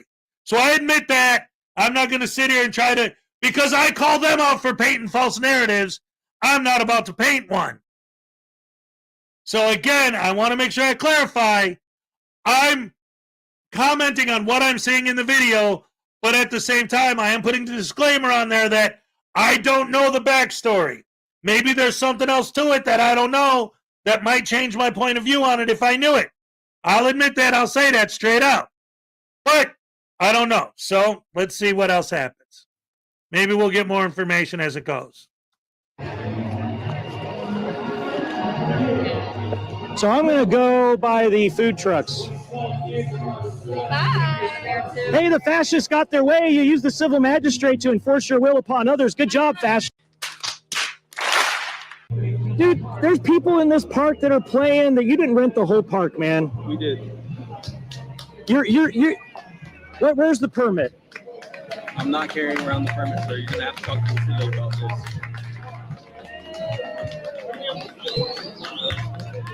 Unless you guys have a permit to set up. Yes, it's called the First Amendment, and this is public property. Yes, it is. Thank you very much. Well, they're about to beat us up and take us by force. Are there no other parks you can go to that are not rented out for the day that you can do either a protest at, or you just want to come here to this particular spot just so you can prove a dumbass point? Is that what it is?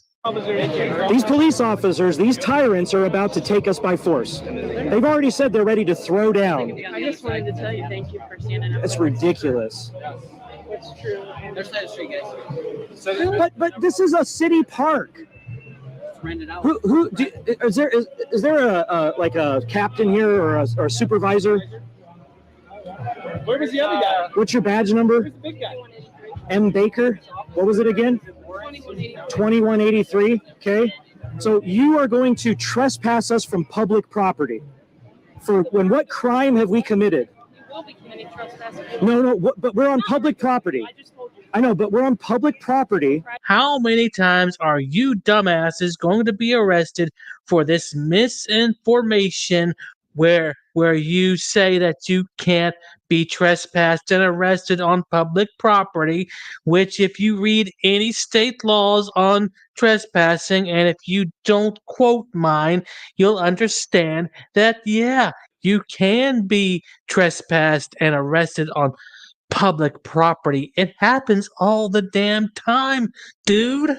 And they have the right to Oh, it is not so this is a public park. There's kids playing in that park over there that are not part of this event. There's kids playing in the park and you're showing bloody fetuses. That seems like it's going to be more harmful. Well, First Amendment speech is protected for the very reason that it's considered offensive by people. Okay, go. All right, Baker. Okay, I'm going to go to the other side of these. That's it.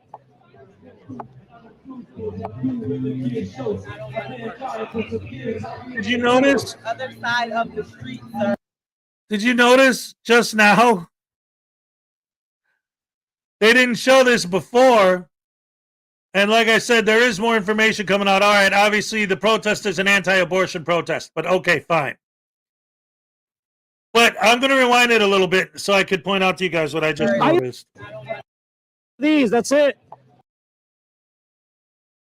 Look at this. Let me make this big again. Right here. What is this? There's a cone. There's yellow tape going across probably to another cone, and it just fell down because they're probably too close to each other. You stretch the cones out, and that goes up. Why do you think they put that out there? You think they're trying to say that you have to stand on the other side of this line, and that's your public area, and the rest is rented out for the day? So line up all along here with all your protests. Go ahead. Nobody will stop you. Why do you have to cross the line if you're not just looking for trouble? Like, what's the point? And like, it isn't whether the protest is pro-abortion or anti-abortion. That's not the point. The point is that they want to protest in the park where all the people at the private party can see their protest signs. If they were standing right here, the people at the party would still be able to see their signs. Their signs are pretty damn big. Whenever somebody comes here to get a drink or get food, they'll be looking right at the signs. This whole area is open for you to protest all you want.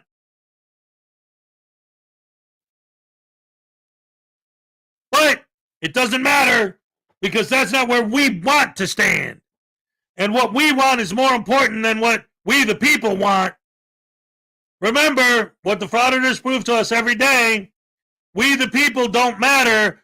The 150 to 200 frauditors on the planet are the only humans that matter. All other humans need to hide in their basements and never leave their homes because you don't want to be filmed, just go home.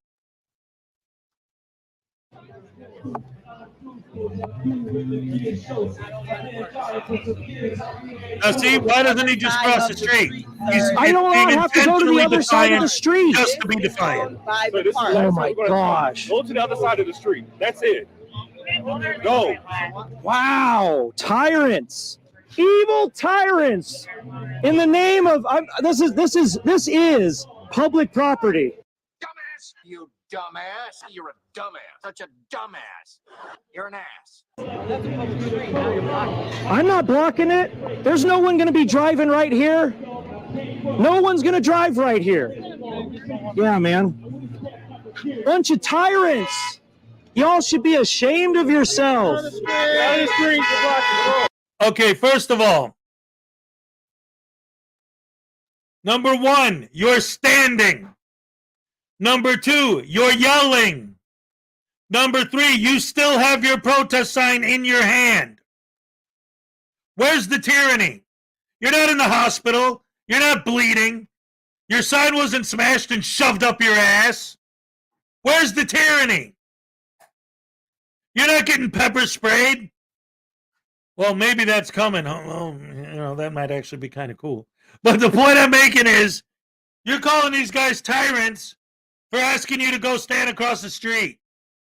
That's another example of why we just can't take these guys seriously. You go to a place like Dubai, where a woman has been in jail for months and is still there because she insulted someone.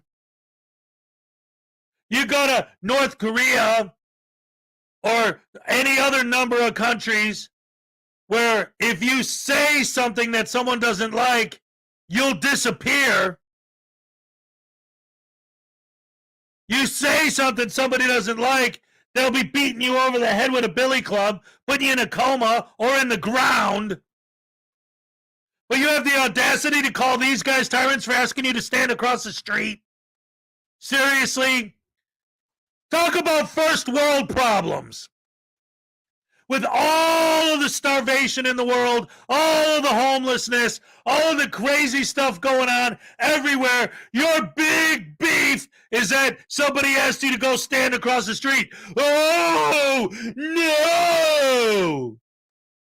Oh my God! What are we gonna do? Somebody said go stand over there! Ah! That's your beef? That's your problem? That's your fight? That's your definition of tyranny? Oh, you would have been great in Nazi Germany. You guys love to compare these cops to Nazi Germany. I'd love to see you guys last 5 seconds with an SS trooper. Let's see how long it would be before your brains were on the pavement. Call these guys tyrants. The hell are you? You don't know what you're talking about, you butterbrain douche canoe. Y'all should be ashamed of yourself. You should be ashamed of yourself for acting like a baby. They're honking at that car is blocking the road, not me. The road is being blocked. I'm not in their way. I'm not in their way any more than this flag is. This umbrella. All right, I'll step over. Is that good? City of South Bend? Is that good? Bunch of tyrants trespassing the public from the public property that they own. your argument is really obnoxiously stupid, dude. They're not trespassing the public or not allowing the public to get on the property because look at what's behind those officers right there. That is the public. That is the people who are currently renting the park for their party. You are a few idiots who don't want to listen to reason. I mean, all you have to do is go across the street, and that would be that. Hell, even Westboro Baptist Church would do that, and well, you know how they can be.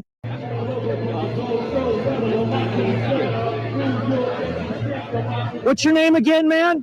Cameron Harris. City of South Bend, huh? Man. And nobody trespasses, sir. We have no papers. So you guys just... Oh, you guys threatened to trespass. That's the same thing, by the way, legally. I don't think any one of us, I don't think I've ever said trespass, sir. So I'm not trespassed? Nobody's... Hold on. City of South Bend says I'm not trespassed. No, you said I'm not trespassed. All right, so he's asked you to leave. No, but he just said I'm not He asked trespassed. you to leave, and we gave you a lawful command to leave, which you abided by. It's an unlawful command. It's an unlawful command, but he said I'm not trespassed. Who decides trespass or not? How do they come to that conclusion? Are you guys clear where you can and cannot? So wait, No, I'm not, because this is a public park, so I'm not clear at all. You don't understand how you can be trespassed? Well, you're about to get some education here in just a few moments, so stick around, dude. If the city orders through the Parks Department, if they have an event that's sanctioned over 50 people and the people have to pay, like if these booths pay. No, the booths. I'm not interrupting with any booths. Hold on a second. Yeah. Do you want to hear or do you just want to argue? Well, but, Let me fully what talk. ordinance is it? I don't know what an ordinance is, but I need the ordinance number, sir. Okay, I'm gonna ask you to go across the street. When you give me the ordinance number, Okay, I'll I'm go gonna across ask you the to go street. across the street or I'm gonna arrest you for trespassing. You've been told more than 4 times You're gonna have to leave give the me park. the ordinance. Okay, I'll put it in my arrest report. You're under arrest. That's it. Hey, take my camera. Take my camera. Property. We cannot get. Step back. It's 25 feet from emergency area. 25 feet. Thank you. 25 feet. 25 feet. Thank you. Boy, that escalated quickly. I mean, that really got out of hand fast. I was not on the property. I was right here. Do you have any weapons on you? No, sir. Sir, if you say siren again, I believe you're provocating a public official and you can't do that. You're not allowed to say that. Okay, you're asked to leave about 8 times. You refuse. I'm off the property. You were asked to go across the street. Can you at least give those keys to my son-in-law so he can drive home? So no. He can come. You can release him from the jail to him. And just to be clear, what am I being arrested for? Resisting law enforcement. I'm being, for resisting? Yep, for your interference. I didn't resist anything. Yep. You did. I asked you for an ordinance number. Okay, it'll be in your arrest report, and you'll be fine with that. Okay. I asked you for an ordinance number. Okay, and you asked me what you're under arrest for. Applause when they So get arrested. Okay, so yeah, as this video played on, it does become a little bit more obvious that these guys aren't necessarily frauditors. They're just protesters. However, they make a lot of the same arguments that you hear frauditors make in similar situations. So they sure sound like frauditors. So whatever. A douche canoe's a douche canoe. No matter where the butter brain came from, it's still a brain that's made out of butter.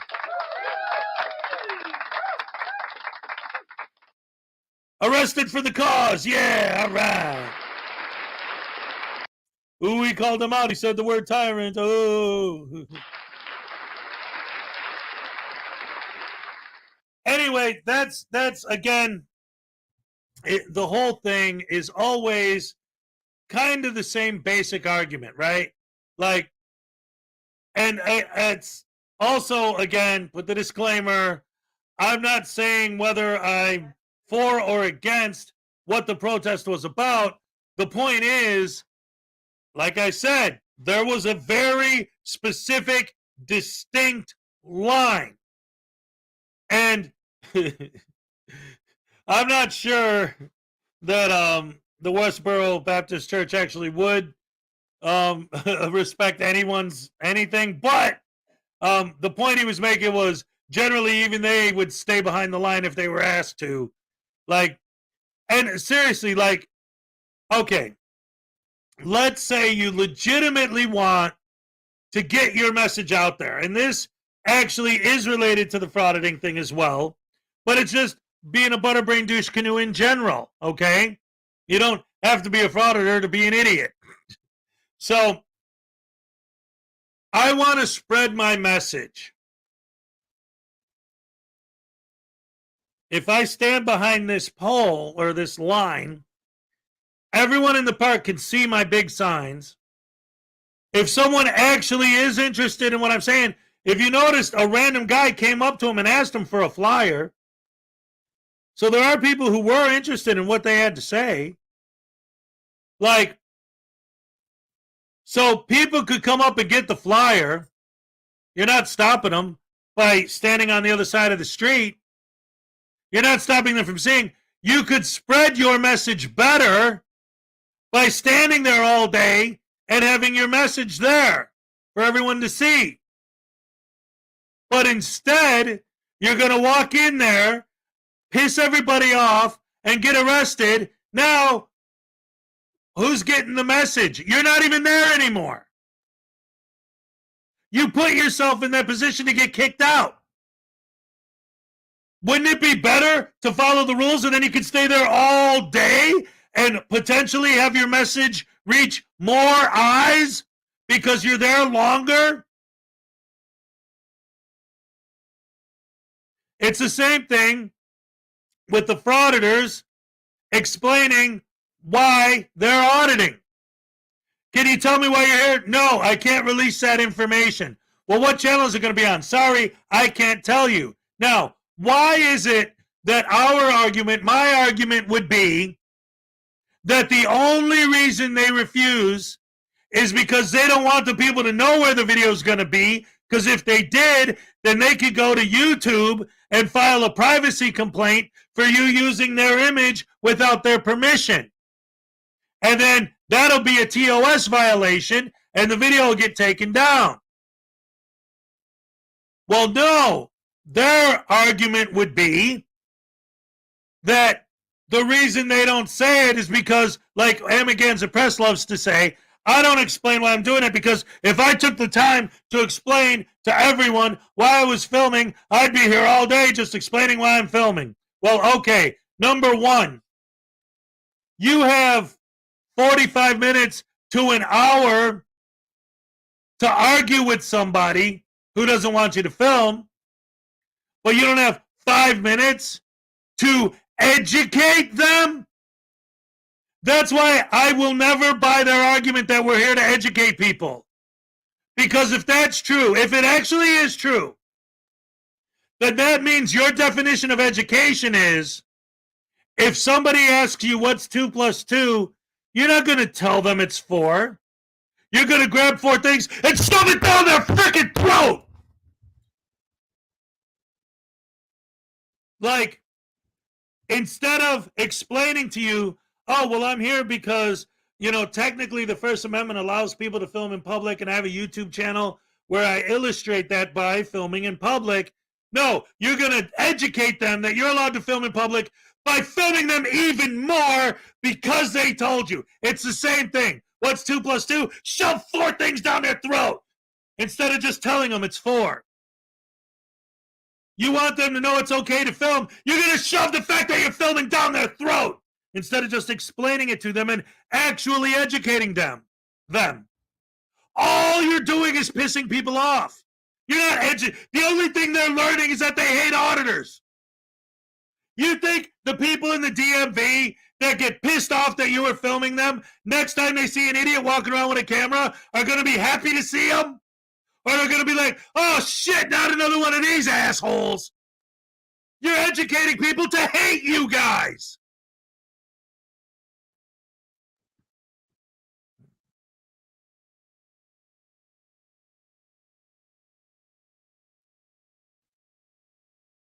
All right, great night. The point isn't whether or not that's actually what it is.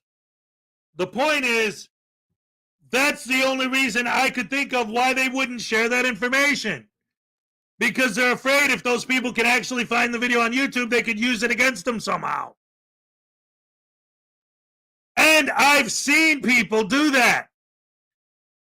I've seen people, because there are people in our community who watch these videos and see, oh, wait, what's the name of that business? Oh, and especially if the frauditor gives the information, the number and all that stuff, and the email address, great.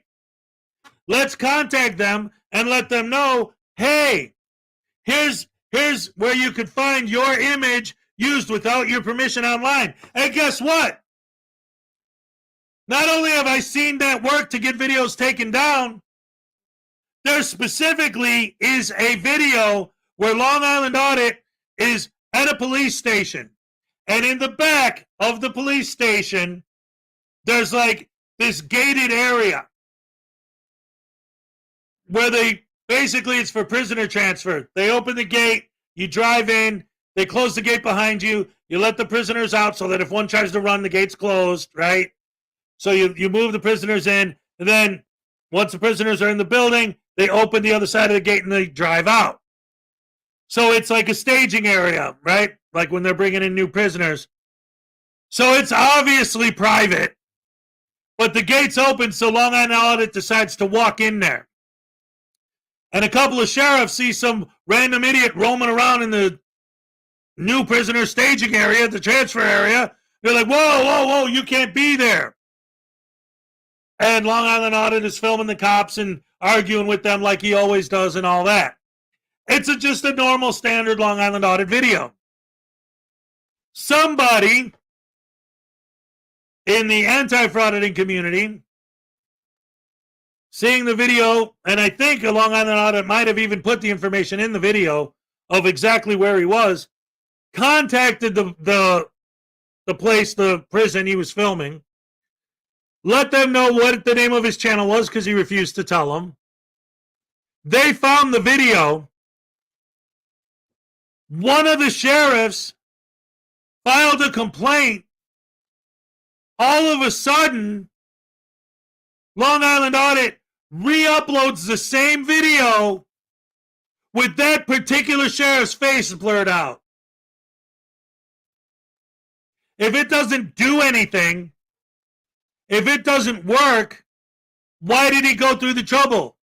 Why didn't he just say, shove it up your ass?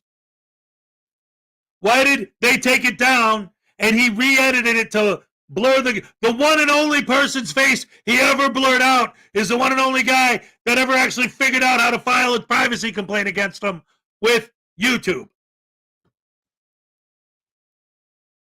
So yeah, it happens. That is a thing. Oh, take it easy, Lisa. It was nice for you to join us again. We got 80 people in here and only 64 likes, ladies and gentlemen. Hit that like button. Hit the like button. Hit the like button. Tastes like mutton when you hit the like button. And it don't cost nothing to hit the like button. And I'll be strutting while you hit the like button. I'll even give you a happy dance. Oh, you know what? For you guys, because I love you guys so much, I'm going to give you a super duper mega pooper extra special duper hooper Mr. Looper ultimate happy dance. Here we go.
ladies and gentlemen, $4.99 for Just Jenny Dance Party. That's right. We like to start our mornings on a good, happy note. And here's your happy dance. All right. Yes. Thank you so very much. All right. I love you guys. You're the best fans in the world. Oh, yeah. All right. Every day and every night. We're having fun tonight. That's called the Sally Port. All right. That's right. Dag nabbit. Sally Ford.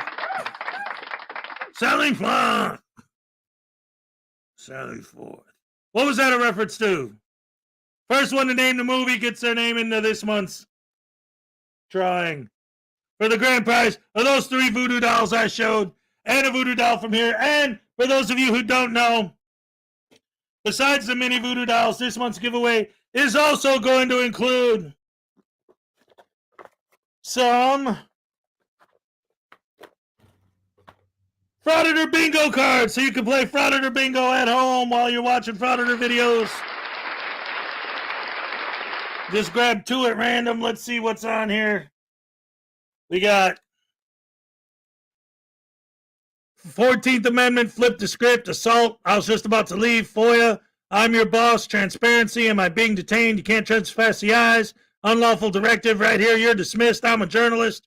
3rd Amendment, complaint form, don't go out in public, there's no sign, name and badge number, tyrant. 1st Amendment, honor your oath, 1 stamp, free to go, free to stay, mind your own business.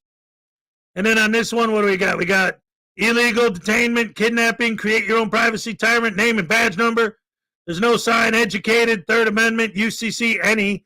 I pay your salary. 5th Amendment, reasonable, articulable, suspicion. Reasonable, articulo, coward, disorderly. If I could see it, I could film it. Journalist, 14th Amendment. A sign isn't law, am I under arrest, trespass. Poster 7, 4th Amendment, public records. Did ask for help.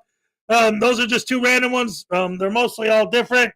So you'll be getting a couple of those. And also, the prize packages this month are also going to include I got them all individually wrapped, and with the glare, it doesn't pick it up, so I have to take them out of the wrapper to show them. We got the lenticular dancing cop.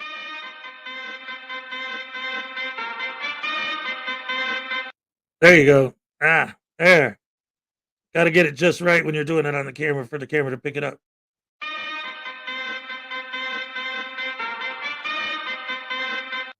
Right, and then we also have stuff falling on me. Crap. Well, your prize package is on the floor now. Hopefully the dog doesn't pee on it. And then we also have the lenticular Casey Camera Boy getting punched in the face in the infamous incident with the guys. Bam. Oh, wait, maybe I can make it.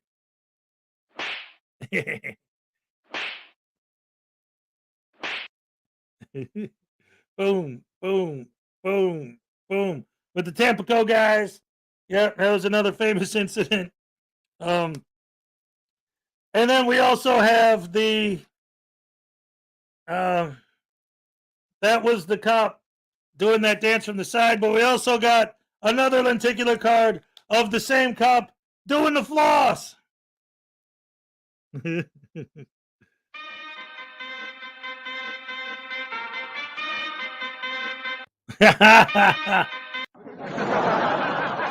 That's awesome stuff. And hold on. We also have, where is it? Oh, yes. And finally, the best pièce de résistance. The infamous P. Barnes firing his taser. Yes. Bam, bam, bam, bam, bam. Yes. That's good stuff. Good stuff. Yes.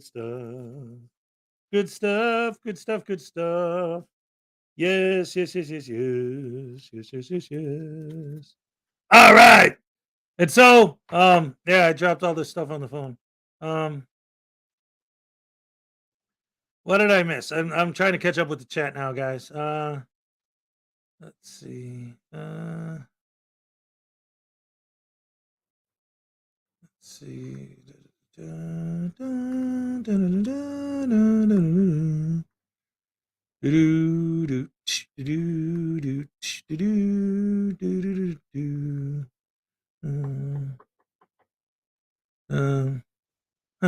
Anyway, so those are just some of the items that you could potentially get this month in our monthly giveaway, including, of course, and like I said, these custom-made Frauditor bingo cards are one of my favorites. And the main grand prize of the drawing is going to be, of course, and absolutely, these 3 hand-decorated Voodoo dolls by Salacious.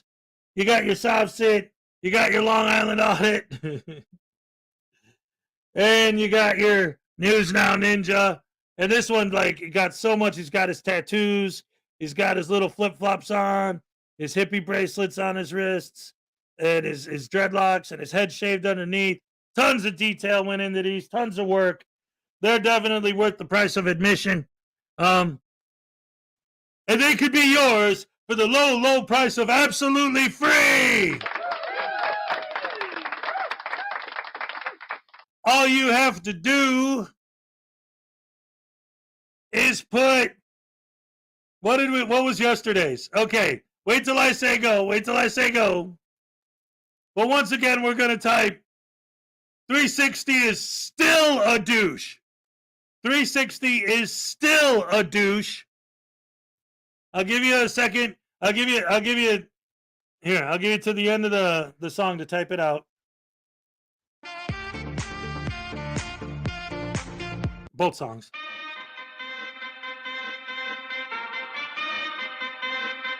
And then, oh crap! Sorry, you got to look out for that sometimes. And then you get the crows. All right. When I pound the gavel, hit enter. And the first 5 people that show up with the phrase 360 is still a douche canoe, or 360 is still a douche, gets the entries. Get your name added to this month's giveaway. All right. So ordered by Hezokuai. Good stuff. Oh, yeah.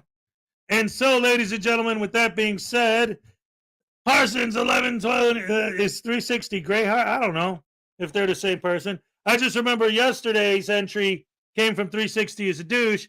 So 360 is still a douche is for today's entry. All right. Flower Power's here. All right.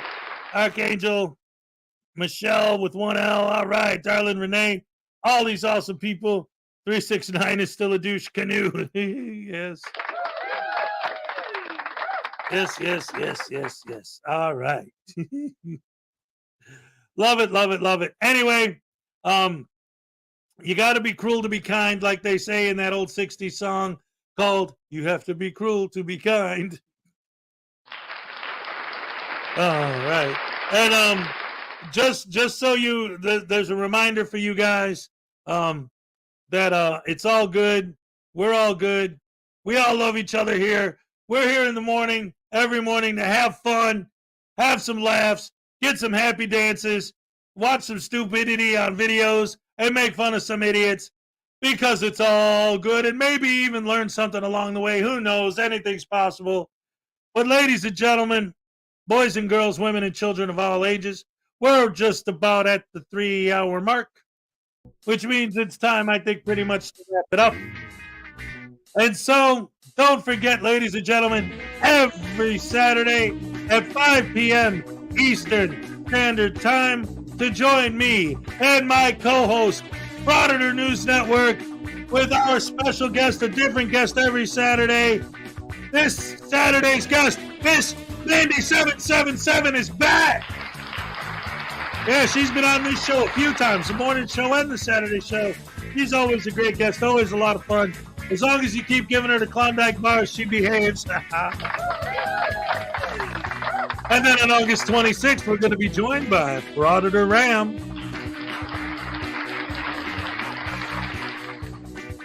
September 2nd, ladies and gentlemen, our guest on the Saturday Night Snafu right here on the Frauditor Follies YouTube channel, starring me and Frauditor News Network. Dummy Kruger's going to be here. And on September 9th, ladies and gentlemen, Underground News. Don't forget to hit that like button and subscribe if you haven't already. Thank you guys for coming out. I love you guys. You're the best fans in the world. Thank you so much for joining me once again. And when you see the Elvis gnome is when you know that the show is over. Because sometimes I do fake endings. So my true fans will always know the difference. Anyway, I love you guys. Oh, yeah, I'm all shook up.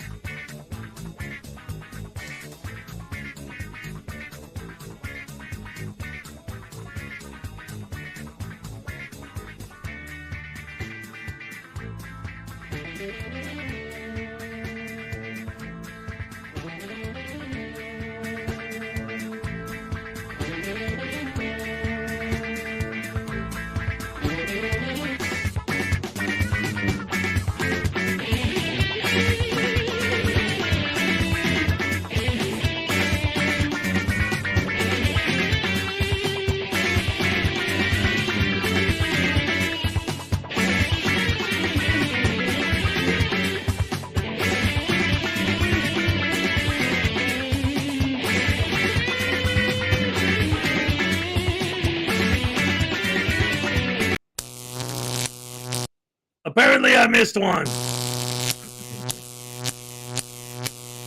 Super duper mega ultra spleen burst sensation. Here you go, it's gonna be amazing. Oh, Blackheart Knight, you dirty, dirty bird!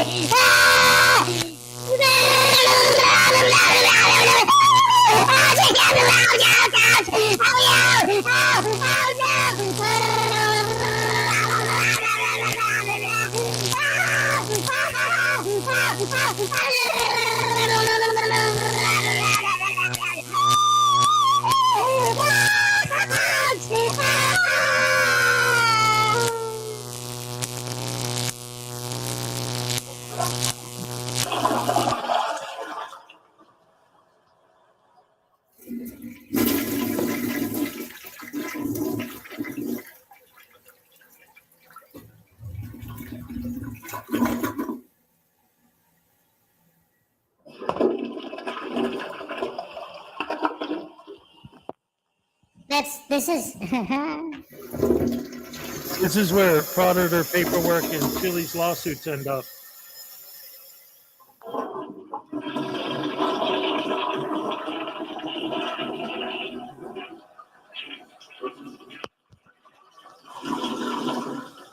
Oh, wow. Conspiracy music just came in with $2 right as I was wrapping up.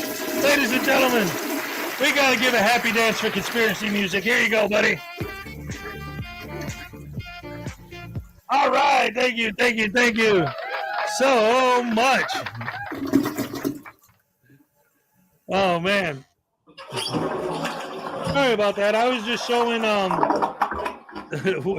it was a joke, you know. Hey, this is what happens to all the paperwork that the Frauditors give to the judges and the lawyers and stuff. It all ends up in here.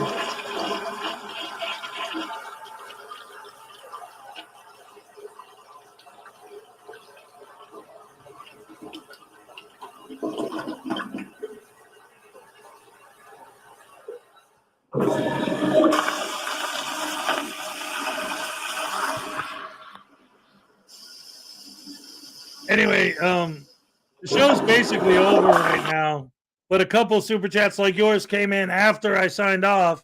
Well, I actually missed one, so I came back, and then you popped in.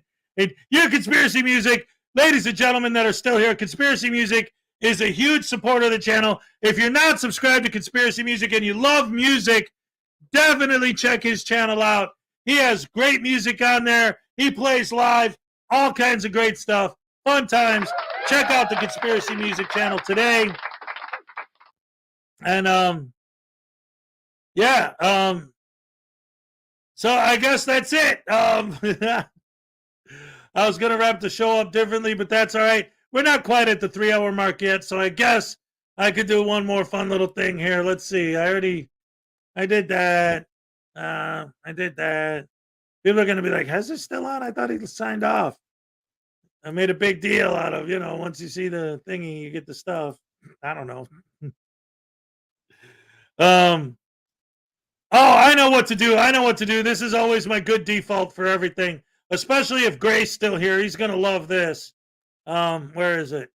All right, here we go. Yeah, this is perfect. All right.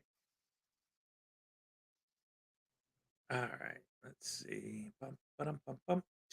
Bum, ba-dum, bum, bum. Bum, ba-dum, bum, bum. Boom, boom, boom, boom, boom, boom, boom, boom. All right. So I'm out, guys. I'll play this and then we're done. Here we go.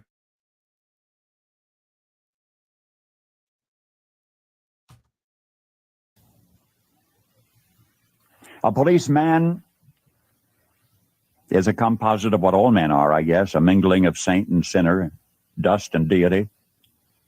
Culled statistics, wave the fan over stinkers, underscore instances of dishonesty and brutality because they are news. What that really means is that they are exceptional, they are unusual, they are not commonplace. Buried under the froth is the fact. And the fact is that less than 0.5% of policemen misfit that uniform. And that is a better average than you'd find among clergymen. What is a policeman? He of all men is at once the most needed and the most wanted. A strangely nameless creature who is sir to his face and pig or worse behind his back. He must be such a diplomat that he can settle differences between individuals so that each will think he won, but if a policeman is neat, he's conceited. If he's careless, he's a bum. If he's pleasant, he's a flirt. If he's not, he's a grouch. He must make instant decisions which would require months for a lawyer, but if he hurries, he's careless. If he's deliberate, he's lazy. He must be first to an accident, infallible with a diagnosis. He must be able to start breathing, stop bleeding, tie splints, and above all, be sure the victim goes home without a limp or expect to be sued. The police officer must know every gun, draw on the run, and hit where it doesn't hurt. He must be able to whip two men twice his size and half his age without damaging his uniform and without being brutal. If you hit him, he's a coward. If he hits you, he's a bully. A policeman must know everything and not tell. He must know where all of the sin is and not partake. The policeman from a single human hair must be able to describe the crime, the weapon, the criminal, and tell you where the criminal is hiding, but if he catches the criminal, he's lucky. If he doesn't, he's a dunce. If he gets promoted, he has political pull. If he doesn't, he's a dullard. The policeman must chase bum leads to a dead end, stake out 10 nights to tag one witness who saw it happen but refuses to remember. He runs files and writes reports until his eyes ache to build a case against some felon who will get dealed out by a shameless Seamus or an honorable who isn't honorable. The policeman must be a minister, a social worker, a diplomat, a tough guy, and a gentleman. And of course, he'll have to be a genius because he'll have to feed a family on a policeman's salary.